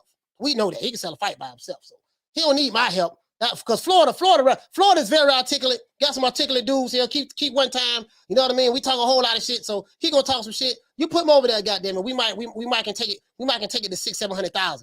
He say the Spence impersonation is on point, coach. Yeah, man. It is what it is. I'm telling the truth, bro. Telling the truth. Hey, what you say, Bless? You say, damn, coach, Carr ain't got no rule. No, Carr ain't got no rule, sis. Remember, I don't have an emotional attachment to these niggas. I just don't. I'm dead ass serious. I don't. I'm not at home. Oh my gosh, I can't believe it. This nigga, this bitch ass nigga, what he said about, you heard what he said about Bud? Did you hear what he said about Spence? Did he say what he said about Spence? I'm not an aerosexual. I'm the one that came up with that name. Anybody who never didn't know you heard of aerosexual before, that came from me. Yes, oh my gosh. I just can't believe what this nigga said. I'm gonna pull up on this nigga. Hold on. I'm playing my Madden right now. I'm playing my PlayStation. Wakanda forever, bitch. Wakanda forever. I can't believe this nigga said this. I said this about my. Oh shit! Hell no. We gonna pull up on this nigga. Where that nigga at? Where he at? Oh, I can't believe he said this about my. That's not me. That's not me. That's not me. That's not me.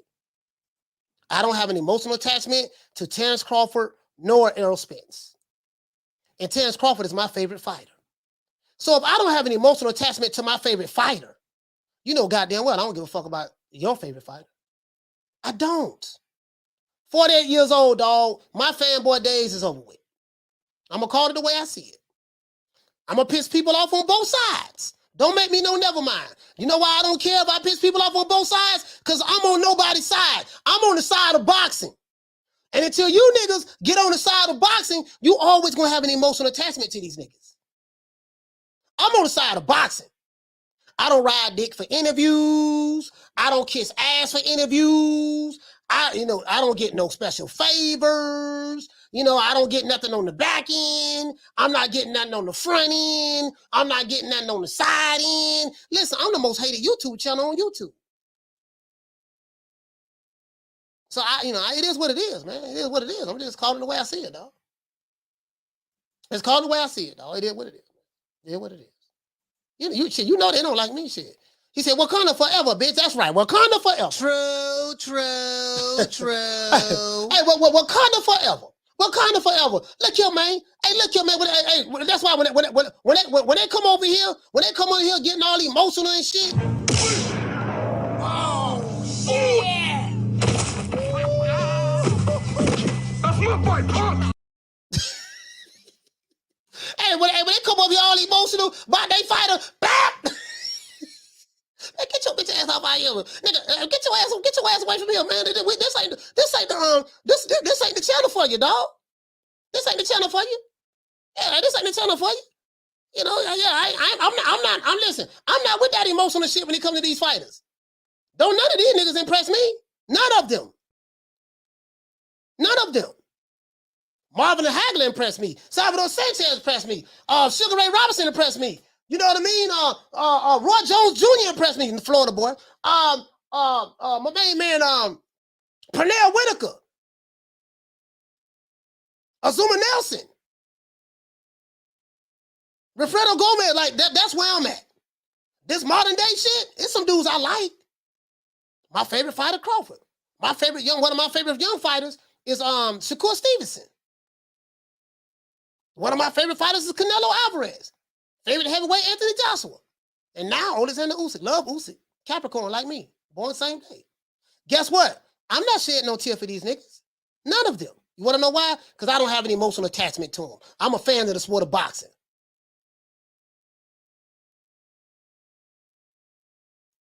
I'm on the side of boxing. That's where I'm at. Y'all on the side of dick riding.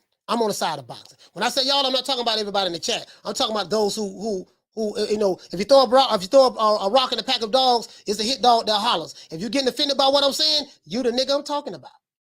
True.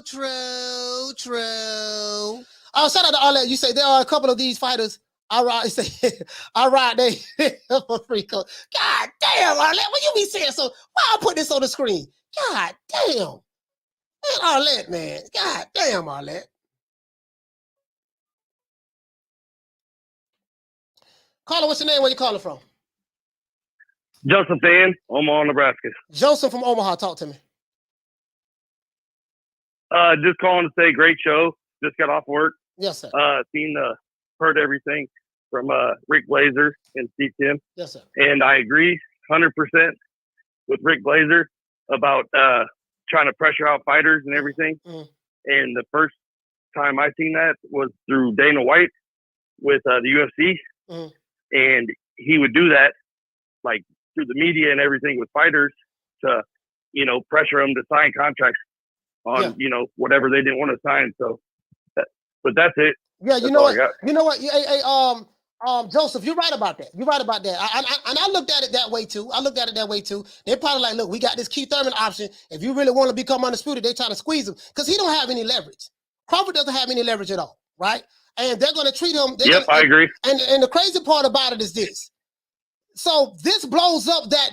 This is why I'm very sarcastic. I'm very sarcastic, Joseph. So I always throw this Wakanda narrative out there because we know Wakanda is a fictional country. It's not real. It doesn't exist.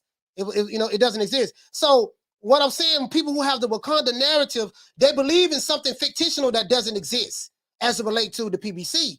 And I always like to make mockery of those guys because they have very low IQs and they really don't get it. And I like to throw the double standards in their face because it's not what they painted it to be.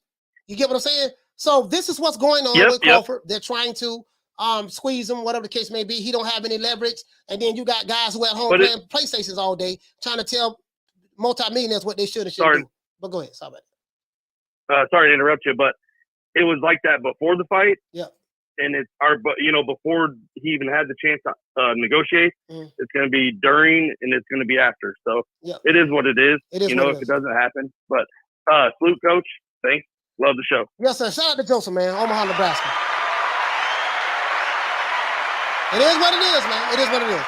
And, I don't accept it. I don't accept the reality of the situation. That's why the reason why I'm able to move on, because once I see what it is, I just move on from it. I already know what time it is. Shout out to and guess what? I've been knowing about it for this July. I want to say about November last year. About November. Everything I'm seeing is playing out exactly the way I was told it in November. And I didn't want to believe it. I'm like, man, this nigga know what he's talking about. Guess what? So far, he's right. Shout out to Halo Jump. Hey, okay. Dropping that quarter of a bam, dub on your boy. Hey, Leroy. Super chat received. Playtime's over, boy. Hey, what you say? He say, Petty, you better not duck me on video, coach. Hey, I don't have that video, man. I gotta upload it, dog. I gotta upload it, fam. But I got this for you. I gotta upload it. I will upload it because if one time get that fight with Spence, then guess what? I'm gonna have to put that in there. Man, who this little young whippersnapper running all up into my combo? Look at you. You're all wet behind your ears. Breath smelling like Similac. Man, you better go on home before you get your little thick ass tossed up. Hey, man, it is what it is, man. I'm gonna have to upload that though. Sorry about that, fam. He said, "Hey, yo, she went crazy." No. Ah, damn, boy. Jaime, shout out to Jaime, man. He said, "You tell him, boy." Yes, sir. So Wob said, he say, should not disseminate. Yeah. And what he said, Arlette, she said they don't have to give me an interview either. God damn, Arlette. Hey, this is a family friendly show, Arlette. Family friendly. Shout out to Bobby Meadows. He said Boots and Bud and Shakur are the three fighters that will fight anyone at any time. These are the fighters. Oh, and Devin Haney. Can't forget about Devin Haney. You say these are the fighters fans should draw to. Forget money, size, and politics. These guys move pride to the side and fight. Man, I don't know. One thing I will say is this. Remember how Tim Smith was crying about, oh man, the fans who are talking about Spence Crawford, they ain't gonna buy the fight. They ain't gonna buy the fight anyways. So if you make Spence Keith Thurman, you think they're gonna buy the fight? I think the only thing different about Thurman and Spence, you can get them to fight for the low. You can get them to fight for the low. And it's an in-house fight. What you say? What did you say? You say Crawford Virgil is a good fight. Yes, sir. I totally agree with that. He said Crawford Virgil Ortiz is a good fight. Latino community would back their fighter. It would do good pay-per-view numbers. I can't say to do good pay-per-view numbers because Virgil Ortiz has never done pay-per-view before. And Terrence Crawford, we know he does like 150,000 pay-per-views. You know what I mean? So he really don't do a lot. So I don't know. I really don't know. But will it be a good fight? Yes, it'll be a damn good fight. I would love to see that fight. I would love to see Crawford and Ortiz fight each other. Damn sure will. No problem. I would love to see that. Con Shinery say lots of fictitious stories being told. Yeah. Hey, Supersonic, Sardonic, what'd you say? He said, Wakanda is real, coach. Instead of going through the cupboard of Narnia, he said, you go through the drawers. Hey, man. It is what it is, man. It is what it is. If they want to believe these narratives, man, so be it. I swear, Arlette, these dudes, some of these dudes on these YouTube channels, these dudes have some low IQ. I be like, damn, this nigga really believe in this shit. And they got some low IQs. Yeah, man, doggone motherfucker. One time, Florida, I'm doing the bankhead bounce on this motherfucker, man. I'm riding with Florida, FLA, man, I'm riding with FLA, man. Fuck it. Frank Force, he said, you said this before. You said before, coach, this fight would never happen. You was right. I hope I'm wrong. I really do hope I'm wrong. Shout out to my brother Frank Forbes. Caller, what's your name? Where you calling from? What's up, Coach? It's Derek from Miami, Florida. Derek from Miami, talk to me. Yeah, if that fight do happen, I'm going with Keith, man. Yeah, I'm man. from the crib too, just like you, man. Yeah, man. Miami Guardians. So, yeah, man. So I'm if it does come, I'm gonna go with him though. Yeah, that's my man. call, though, Coach. All right. Shout out to Derek, man. Shout out to Derek, man. Miami in the house. Derek County in the building, man. Hey, man, that's what it's gonna be, man. We draw lines. We draw lines in the sand right now. That's what they did, right? That's what they did. That's how they wanted it, right? I'm finna tell you how stupid these niggas is online. And I want everybody in the chat to listen to me. I'm talking to the Wakanda niggas. Y'all are so stupid. You got 2 black fighters. You Wakanda niggas who followed this narrative for years, guess what? Y'all are black. Y'all so stupid. Instead of top rank Toby, it's out of contract, 60-40, 70-30. Y'all so stupid. Y'all didn't look at it like, you know what, man? These are 2 black brothers that can come together and make a big fight happen and get money. We need to get behind them and support both of them. Y'all ain't do that. Y'all divided the black pie. And you attacked other black folks because they didn't support your narrative. Your narrative, now this is the code. When you want to stay on code, let me teach you dumb niggas what code is. If you want to stay on code was, we got 2 black brothers. PBC supposed to be a black company, quote unquote. We know that ain't true, but we're just going to rub the narrative. PBC, a pro-black company. Why don't we get behind both of these fighters and support both of them and show the world that we have overall solidarity with our brothers and make this fight happen? Y'all decided to set trip. I'm dietitian.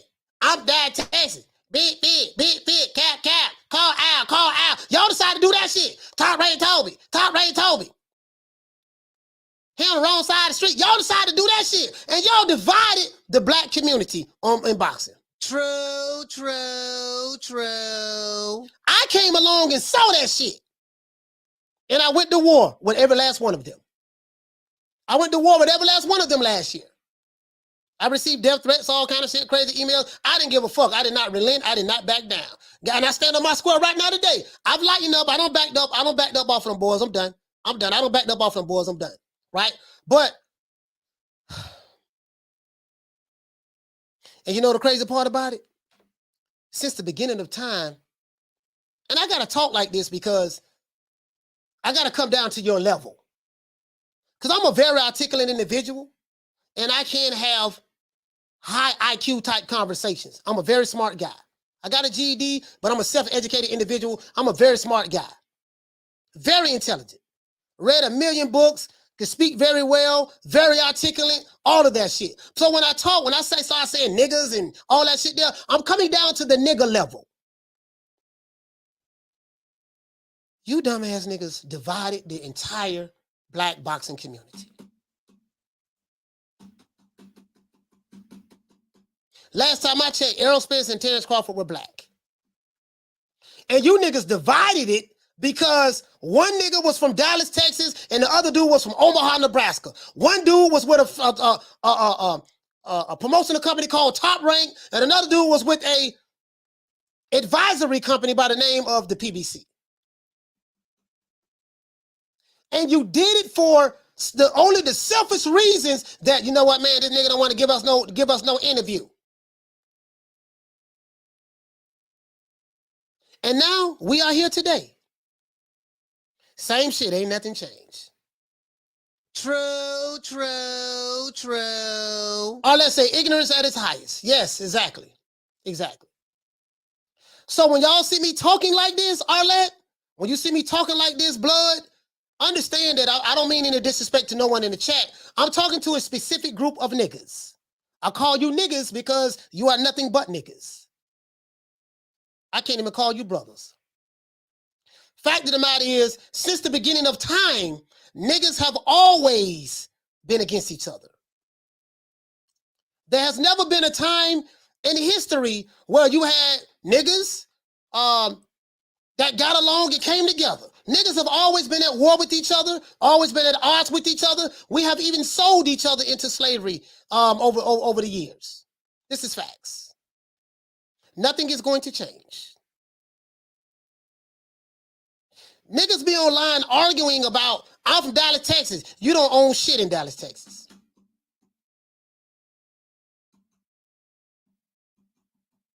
I'm not saying don't nobody own anything, but you get my point. I'm saying the niggas who are online arguing.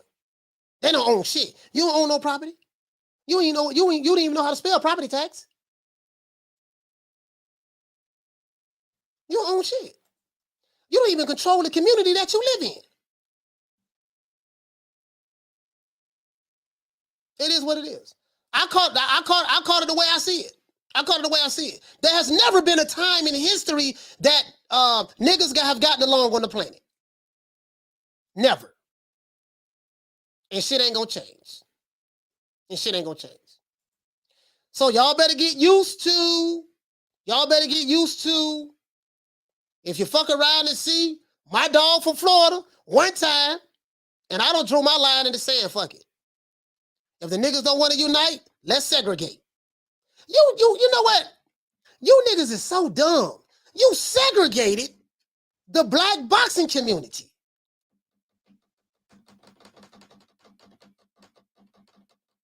Literally, you segregated the black boxing community. Yeah, that's what you did. True. So here you go, man. It's gonna be Gary Hawkins. You say if Crawford beat Spence, he would surpass even Mayweather. Man, that's a fantasy, fam. Mr. LDBC, hasn't been 100 years of peace in Europe either, coach. I think that's just everybody. Yeah, but I'm not even talking about Europe because you know why I'm not talking about Europe? I'm gonna tell you why. The lion don't worry about the problems of the sheep. The elephant don't worry about the problems of the ants. The eagle don't worry about the problems of the fish in the ocean. So I hear that argument, but I don't sit back and say, "Yo, man, we ain't getting along. We banging against each other." But that's what they doing too. Guess what? What the fuck they got to do with what's going on with us? That ain't got shit to do with what's going on with us. I don't give a damn what the fuck going on over there. What about over here? I don't sit back and justify, "Yeah, man, you know what? Shit, we ain't the only one doing it. They doing it too." Who give a fuck about what they doing? We need to clean our own shit up. That's the point. But who am I? I'm just, who am I? I'm just, I'm just a little nigga, man, 5'6", 172, from West Tampa, Florida, man, doing my thing. That's all. What do I know? True.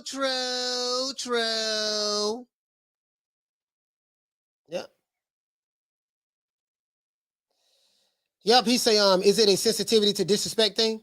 Man, it is what it is, man. It is what it is at this point. I don't know what it is.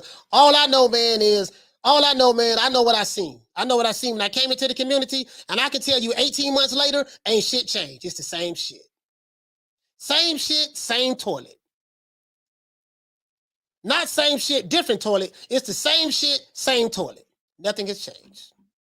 I don't give a fuck about what the other side doing. Which is, I'm hitting the dance, moving, saying, go off. Jay said, yes, every culture has their own people enslaved and kill each other. I got what you're saying, Jay. I got what you're saying. But as it relates to the boxing community, the people who promote the Wakanda, we got to stay on code. See, I always said, you niggas don't know the code. And I tell you this is why I pull out the book Nearly Fuller. The code was supposed to be everybody that's in your group was supposed to come together and not get behind one fighter, El Fulio. You're supposed to get behind both fighters. Why? Because the code was both of them were black. And since you are black and they are black, we got to get behind the black brothers. You niggas segregated the black boxing community. I live on that and I die on that. True. That's what you did. And that was to the point of no return. To the point, you don't let out You don't let out Pandora's box. What is it? He said Coach ain't small. He said don't let him fool you now. Yo, that little nigga, man. You know it is what it is, man. Shout out to Bobby Meadows. He say one time is great for boxing in the ring and with the mic, but will get KO'd one good time by Bud or Spence. Hey man, look here, man. Hey, Bobby, we going to talk about that, man. My dog one time ain't getting knocked out by ain't nobody gonna knock one time out now. One time ain't gonna get knocked out now.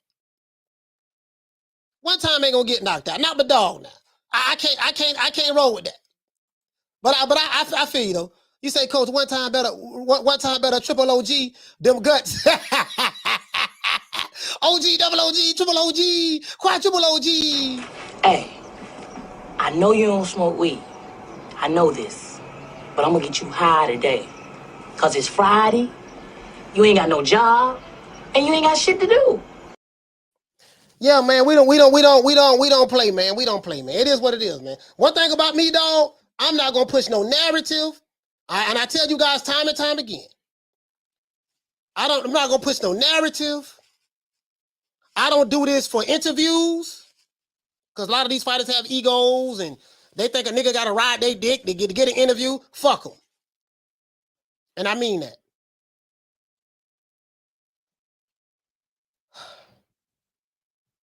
I do this shit because I love the sport of boxing. Period. I've been consistent with that. We are the only boxing community that have commandments. What boxing community on YouTube have commandments? None. I'm the only one. And we did make these commandments with the subscribers. And the commandments are supposed to be a code. Since they like to talk about code, the commandments is supposed to be a code that we can all get around and rally around. I know you from Cali. I know you from Texas. I know you from Florida. I know you from Maryland. I know you from New York. I know you from Canada. I know you from the UK. I said, okay, from a cultural standpoint, it's going to be kind of hard for us to come together. But can we at least agree on a set of rules when it comes to the sport of boxing that we can rally and get behind? We got a code over here at New Media Today USA Boxing. We got a real code, and we got our shit. We got our shit on the community tab. I'm gonna repost it. I advise you to get familiar with the code. 16 of them to be exact. Shout out to Retro. What you say, my brother? I prefer the fighters that understand they role with their fans and those that like to interview. Yeah, me too. Me too. Me too. Me too. PJ's big dog. He said, I'm still saying Bud versus Spence in November. I hope so, fam. I hope so. PJ's big dog. Shout out to my brother. I hope so, fam. I hope so. Jab say, sources say, Keith Thurman goes undisputed. Hey, man, look here, man. That's a good source. True. That's a good source. I called it the way I see it, dog. I can promise you. And for those who say, hey man, coach, man, you must be on the payroll of the PBC. I can promise you. If it's one nigga on YouTube that the PBC hate, it's me. They hate me with a passion.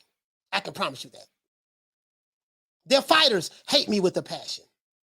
PBC YouTube channels, support YouTube channels, hate me with a passion. I can promise you that. I'm not on the payroll. Bob M, don't give me a dime. I stand on my own 2 feet. I'm holding my own nuts. You got to hold your own nuts. I'm holding my own nuts over here, man, on these YouTube streets. Holding my own nuts. Guess what? Doing a damn good job at it, too. True. Shout out to my brother Blood, man. That's my brother, man. I love Blood, man. Y'all know I love Blood boxing. That's my dog. I ride with him. Shout out to Alonzo Amazing. Hey, okay. For dropping that $2. Bam, super chat on your boy. Hey, Leroy. Super chat received. Playtime's over, boy. What you say? You say Ace Money is a Dusty Scrub and a J-Cat? Okay. Down from the bar, there's a platform stage. People pimping, sharp as razor blades. I call it the way I see it, dog. I call it the way I see it, dog. I call it the way I see it, fam. I'm just letting you know, dog. That's how I call it, dog. What you say, Rod? You say, Coach. He said, don't you go to the Spence versus Thurman? He said, Booger Ray gonna be waiting. No. You know what? That fight get made. If Spence versus Crawford gets made, I'm gonna do everything in my fucking power to make that fight. Got some money sitting in the cut waiting. If that fight happened, I'm gonna do everything in my power to make that fight. I'm gonna support home team. I get it. It's segregated, right? It is what it is. He said, how can anyone hate you, Coach? Shit. He said, how can anyone hate you, Coach? Boy, I talk a whole lot of shit. I pissed off a whole lot of people, boy. I pissed off a whole lot of people, talk a whole lot of shit. And all of the big people, and I know because I've gotten the phone calls. They watch me every day or every other day or whatever. They watch me. They're very familiar who I am. I can promise you that. Leonard Ellaby, even my brother Booger Ray, I think Booger Ray Leonard blocked me. He blocked me on Twitter, but then he unblocked me and then he started following me. Me of all people. He started following me. Of all people. RJ say, Coach, chill because you won't get interviews. Yeah, RJ, I don't care about the interviews, fam. I'm not in this for interviews. I'm not in this for interviews, my brother. To be honest with you, I'm not in this for interviews. Let the other niggas get the interviews and I'll look at their video and then break down the interview. I have no problem with that. You get what I'm saying, my brother? I have no problem with that. And guess what? I'm not going to tear a fighter down because he won't give me an interview.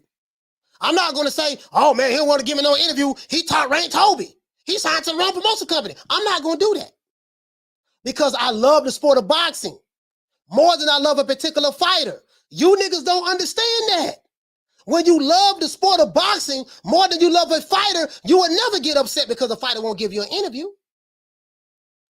You'll never get upset because the fighter won't give you an interview because it's not about me interviewing the fighter. I love the sport. A fighter don't owe me shit, but guess what? I don't owe them nothing. Just being honest with you. He say, Coach, play Leonard Ellaby videos, man. Shout out to my dog Booger Ray, but Booger Ray Leonard, I rock with Booger Ray Leonard, man. I like Booger Ray. I like Booger Ray, dog. I really do, man. I like Booger Ray, dog. And let me tell you something, man. Sunshine when Tank's gone. I'll smack the shit out of him in front of everybody. Only dark times for you. I mean, just throw Haney's name in the hat. There is no fucking hat. Ain't no sunshine when Tank's gone. I don't play them type of games. Leonard Ellaby, why you always talking about me? Did you fucking learn your lesson from that? With AJ? Ain't no sunshine when Tank's gone. I'll knock that motherfucker's hole out. Period. Only dark times for you. Ain't no hats to throw nothing in here. We're running a fucking business. Ain't no sunshine when Tank's gone. You fucking idiot. Leonard Ellaby, why you always talking about? Yeah, man, it is what it is, man. I rub a lot of people the wrong way, dog. I run a lot of people the wrong way. I don't piss everybody out, dog. I ain't gonna lie, dog. I don't piss everybody out, bro. Hey, okay. Shout out to Gregory Lewis for dropping that. Bam, dub on your boy. Hey, Leroy. Super chat received. Playtime's over, boy. Oh man, what you say, my brother? You say, Coach, they hating on you, because you speaking the truth with a whole lot of scrimp. He say scrimp. Down from the bar, there's a platform stage. People pimping, sharp as razor blades. Man, I'm just all I gotta say, dog. We did it first, and we motivate even the greats. This is different. We did it first, and we motivate even the greats. Motivate the greats too. I see some of you do. I ain't gonna say it. I'm gonna keep that one in the cut. Hey, what you say? Hey, boss dog. He said, hold the line, Coach. With your 30-30. Just sit here, you don't know what I'm talking about? Hey, boss dog. I'm holding the line, dog. Listen, shout out to Monica. Salute the Monica. Hey, boss dog. I'm holding the line. I got my 30-30 Winchester rifle. You see what I'm saying? And you know, I got my 30-30 Winchester. Listen, I'm holding the line, dog. I'm holding the line. It is what it is. It is what it is. I'm on the street. I'm on the side of boxing. I'm on the side of boxing, dog. I'm holding the line, dog. That's all I'm gonna do, dog. I'm just gonna hold the line, and I take all the shots. I'm the Yosemite Sam of boxing.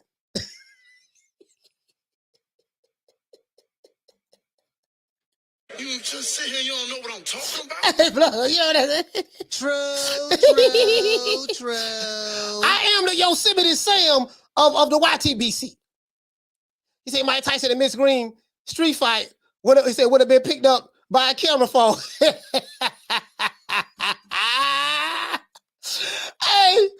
man, I am the Yosemite Sam of the YTBC. Piss everybody off. You know what I mean? Everybody get it. I don't give a damn. Everybody get it, goddammit. You know, shit. It is what it is, man. I gotta call it the way I see it. Shout out to Matty Yoel. Hey, okay. Dropping that $2. Bam! Super chat on your boy. Hey, Leroy. Super chat received. Playtime's over, boy. Down from the bar, there's a platform stage. People pimping, sharp as razor blades. I am that. The Yosemite Sam. Shout out to Yosemite from Yosemite, California, man. Yosemite Sam. I used to be crazy about Yosemite Sam. He kept 2 pistols on. I got both my pistols, dog. I got both my pistols. And I'm not playing. I am sick of hearing these bullshit Superman stories about the Wassa legendary Bruce Leroy catching bullets with his teeth. Catches bullets with his teeth? Nigga, please. It is what it is, man. It is what it is, dog. It's hard, but it's fair. That's what we say down here in Florida. It's hard, but it's fair, dog. It's hard, but it's fair.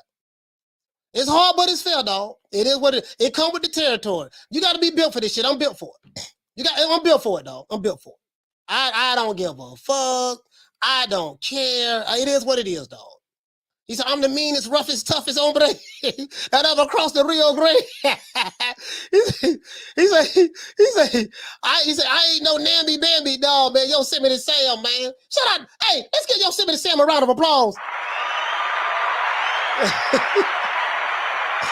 Hey, let's give Yosemite Sam a round of applause. Cool boy Curl, what you say? 90-20. 90-20. Yeah, man. Yeah, man.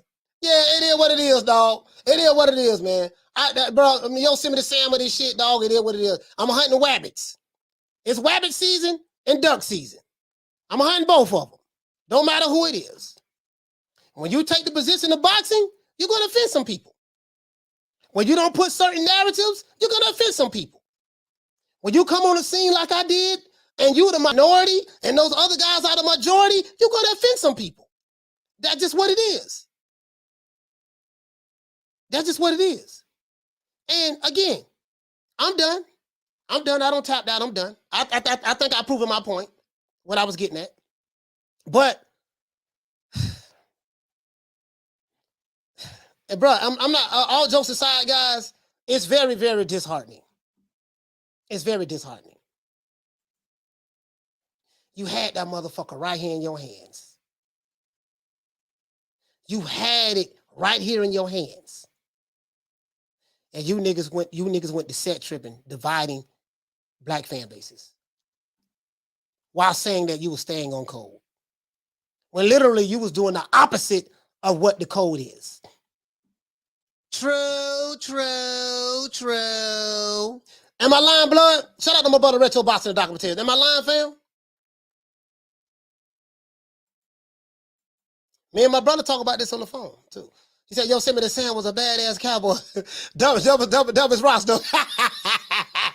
Hey, look here, man. Hey, blood, don't be talking about my dog Yosemite Sam like that neither, man. Hey, yeah, I ain't dog. He wasn't the brightest light bulb in the kitchen. I will say that, but that's not the point. The point is, he was holding the line. Yosemite Sam was holding the line. That's all I'm saying. That's all. Hey, that's all I'm saying, blood. Yosemite Sam was holding the line. And I want you to hold on to God's unchanging hand, because he helped Joshua fight the battle of Jericho. Yes. He helped Daniel get out the lion's den. He helped Gilligan get off the island. Lord.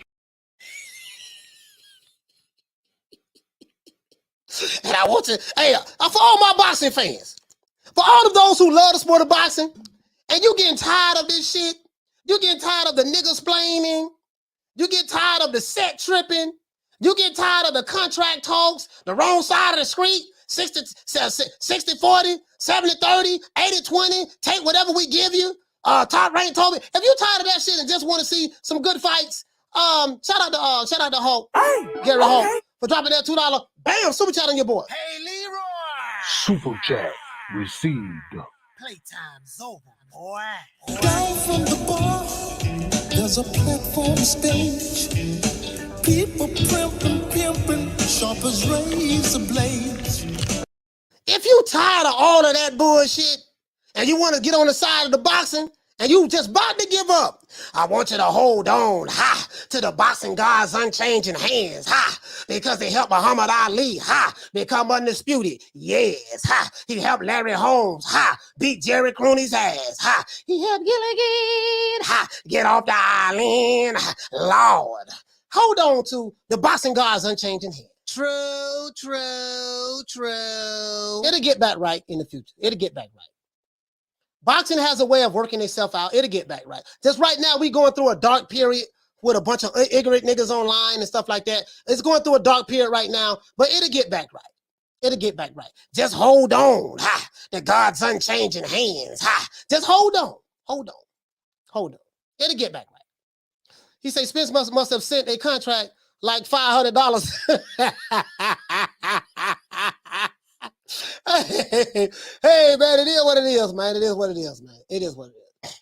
Rick Glazer say that Terrence Crawford got a attorney doing his negotiations for him. He said that shit ain't gonna work, so it is what it is. I don't know, man. I don't even give a fuck at this point. Yeah, man. What you say? You say Coach and T Street got good content. Yeah, I appreciate that, Eric. Shout out to my brother Eric, man. Shout out to my brother Eric. That's all I'm saying, though. That's all I'm saying. That's all I'm saying. And you used to hear me say this all the time. I say, y'all niggas don't even know what the code is. I say this all the time. Their pride won't let them admit it, but I say, dog, like, I'm sitting here shaking my head, dog. And I say, fuck it. I went to war. Fuck it. Caller, what's your name? Where you calling from? How you doing? Tracy Franklin from B-More. Tracy from B-More. Talk to me, fam. How you doing, Coach? Man, you at the top, man. Hey, man, you had me laugh that day, man. You tell so much truth, man. And all the other channels. Hey, your phone breaking up. Your phone breaking up, my brother. Can you hear me now? Yeah, I can hear a little bit better. If all the content creators will get behind you, man, and the fans get behind, man, this will end overnight. Yeah, man. It's you know, because we need to do a Martin Luther King march, man. We need to do a Martin Luther King march, man. Because if they can't get no money, they'll change up some stuff, man. I'm gonna fight. Everybody get behind you and agree to what's real and what's right. They ain't gonna have no choice, man. You already on top of the mountain, but man, you be shining, man. Because it's ridiculous. Yeah, man. Hey, all this politics, these people that's holding these fights back got so much money. This is bull crap, man. Anyway, man. Peace out, bro. Hey, I love your show. Keep doing what you're doing. Man, shout out to Tracy from B-More, man. I appreciate that, my brother. Yeah, man. Yeah, we waking them up. Man. We got to, dog. Shout out to my dog, Thugger D. Thugger D in the building. Look at my dog, Thugger D. Shout out to Eric Grimy, man, for renewing your membership, man. I really appreciate that, my brother. Yes, sir. Let's give him a round of applause.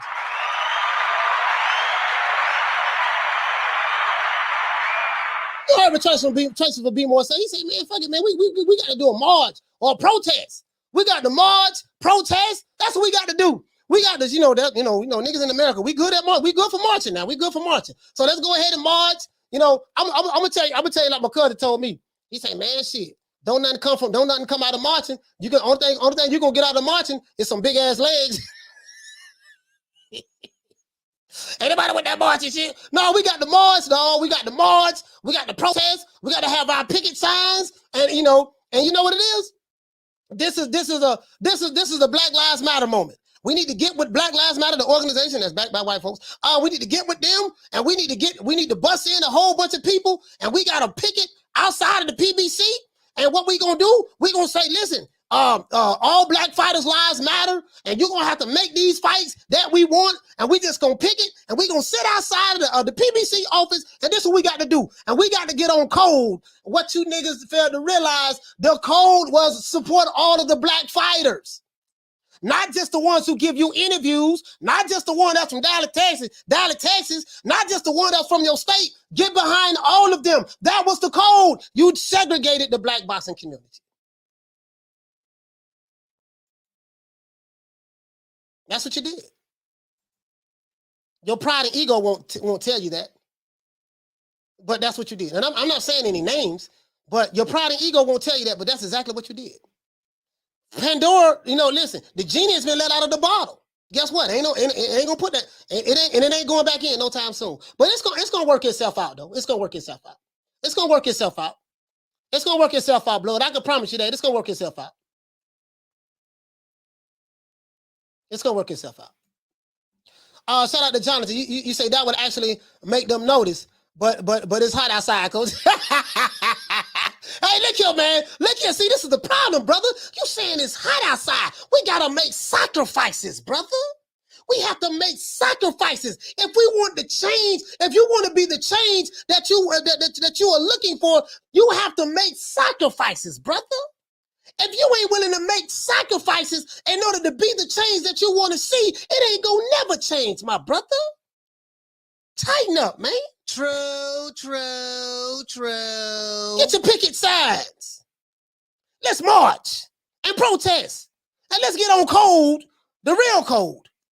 And stop picking and choosing which black fighters you want to support when you black. Get behind all of them. Because then people looking at you like, man, these niggas all over the place. A group of niggas jumping over here with this dude. Another group of niggas jumping over here with this dude. They got another group of niggas jumping over that dude. Shit, they all over the place, man. Shit, them niggas ain't gonna buy nothing. They doing all this arguing and fighting and niggas playing and playing with their PS5 and all that stuff. They ain't gonna do nothing. That's all these niggas do. They ain't gonna buy no damn pay-per-view. Man, we ain't think about them niggas. Them niggas ain't gonna do nothing. They can't even come together on one code to come together to try to unite behind fighters who look just like them. True. Yeah, man, this song, give everybody a round of applause. Everybody a round of applause, man. Everybody, man. We're going to give everybody a round of applause, man. And you ought to know what time of TI is. You're begging me not to leave you, and I refuse to let you go. Do this one more again. Tell a friend, like the video, and please share this video, man. It really helped me out a lot, fam. Shout out to my main man, Eric Grimey. Shout out to Swift 718. Shout out to Marta King Boxing. Shout out to S. Kinami. Shout out to Sabrina Lee. Salute the Major Key Boxing. Shout out to John Doe. What up, Doe? Shout out to Jason Dockery. Shout out to Massachusetts Fishing. Shout out to my sister Bless 365. Shout out to Frank Forbes. Shout out to the one Mr. Ham. Shout out to Old Daddy Boxing. It's so daddy. Shout out to Onomo Ketsi. Shout out to BG of the Hot Boys. Shout out to Ralph Reacts. Shout out to Stephen Bateman. Shout out to Oscar. What's going on, fam? Shout out to Get Test Up Boxing. Shout out to Javon Soto. Shout out to Big Hulk from Maryland. Shout out to BWG. Shout out to Karma Serene.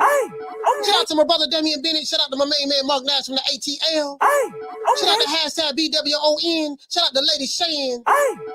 Done them season. Shout out to Juan Carrillo. Shout out to Bernard Burton. Shout out to LaShawn. Shout out to Al Money. Always getting money, Al. Shout out to Frank the Tank with the Big Bang. Shout out to Ricky Ricardo from San Antonio. Shout out to Big Will. What's going on, Will? Shout out to Knockdown 305. Dade County's finest, man. Shout out to Flex BX. Shout out to Manny G with the Lick Reed, baby. Shout out to Boxing Nerd 101. Shout out to Easy EP. Shout out to the boxing historian who dropped by as well. Shout out to Pretty Lou, man. Shout out to Lou Peterson. Shout out to Kenny Slim 501. Shout out to Drumming for Life. Shout out to Just a Fan. Shout out to Dub Right Side. What up, Dub? Shout out to Deborah Booker. Shout out to my sister Deborah Booker from Cleveland, Ohio. Shout out to Manny 209. What's up, baby? Shout out to Adrian Big Daddy. Shout out to MFB. Shout out to Bush the Can Man Cassidy. Shout out to Troy Graham for Beat More. Shout out to AB Sounds. Keep your head up, fam. Shout out to Kathy W. Shout out to Dean West. Shout out to Jim 82. Shout out to Miguel. Shout out to Here to There. Shout out to my main man from Omaha, Nebraska. True Gritter 402. Salute to my brother, man. Shout out to Hair Hero Elite. Shout out to Jay Rodriguez. Shout out to Fola Bond. Shout out to Philo 58. Shout out to Rob Boy Fresh. What up, Slim? DC's finest. Shout out to my brother Dante from Tampa Bay right here with me, man. Florida, man. Florida versus everybody. Shout out to Chickarelli. Shout out to Little Green Eyes P. Shout out to Charlo. Shout out to Ahmed. Shout out to Thomas Jones. Shout out to Fistiana Fight. Shout out to my sister Fistiana Fights. Salute to my sister Misfit. Shout out to my brother Blood Retro Boston Documentaries. Shout out to School of X-Mod. Shout out to Rider of the Storm. Shout out to Philly Fly, man. My brother So Fly. Shout out to A Sneed. What's up, buddy? What's up, brother? Shout out to Dr. Paul Evans, the good doctor. Shout out to my sister, man, from Harlem, New York. Arlette, salute to you, sis. Shout out to my sister Lisa Bells, Newark, New Jersey's finest. Shout out to my main man from Detroit, Smith and West. Detroit versus everybody. No, there ain't nobody harder than Detroit. We rep the hardest, we gang the hardest. Gang, gang, gang, gang, gang, gang, gang.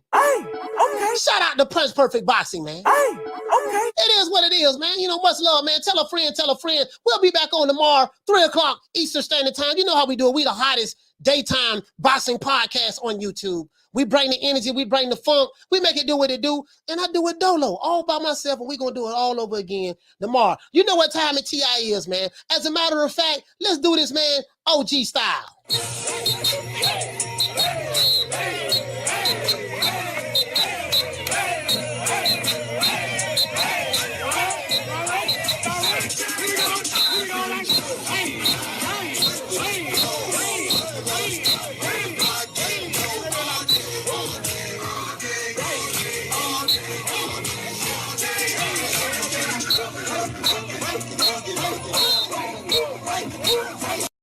Much love to everybody in the chat, man. I told you guys, the code was all of the black content creators came together and united the black boxing community, if that's the code that you was on. And don't tear down the other fighters because they're not from Dallas, Texas. You're supposed to get behind them. You niggas segregated the black boxing community. I'm saying that. I stand on that. I live on that, and I die on that. I have no beef with you guys. Wish you guys the best of luck, but that's what you did, fam. Other than that, that's it. This is that boy Coach Malachi Williams signing out. New media today, USA Boxing. I'm going to see you guys tomorrow, 3 o'clock Eastern Standard Time. You know my motto. Don't meet me there, beat me there.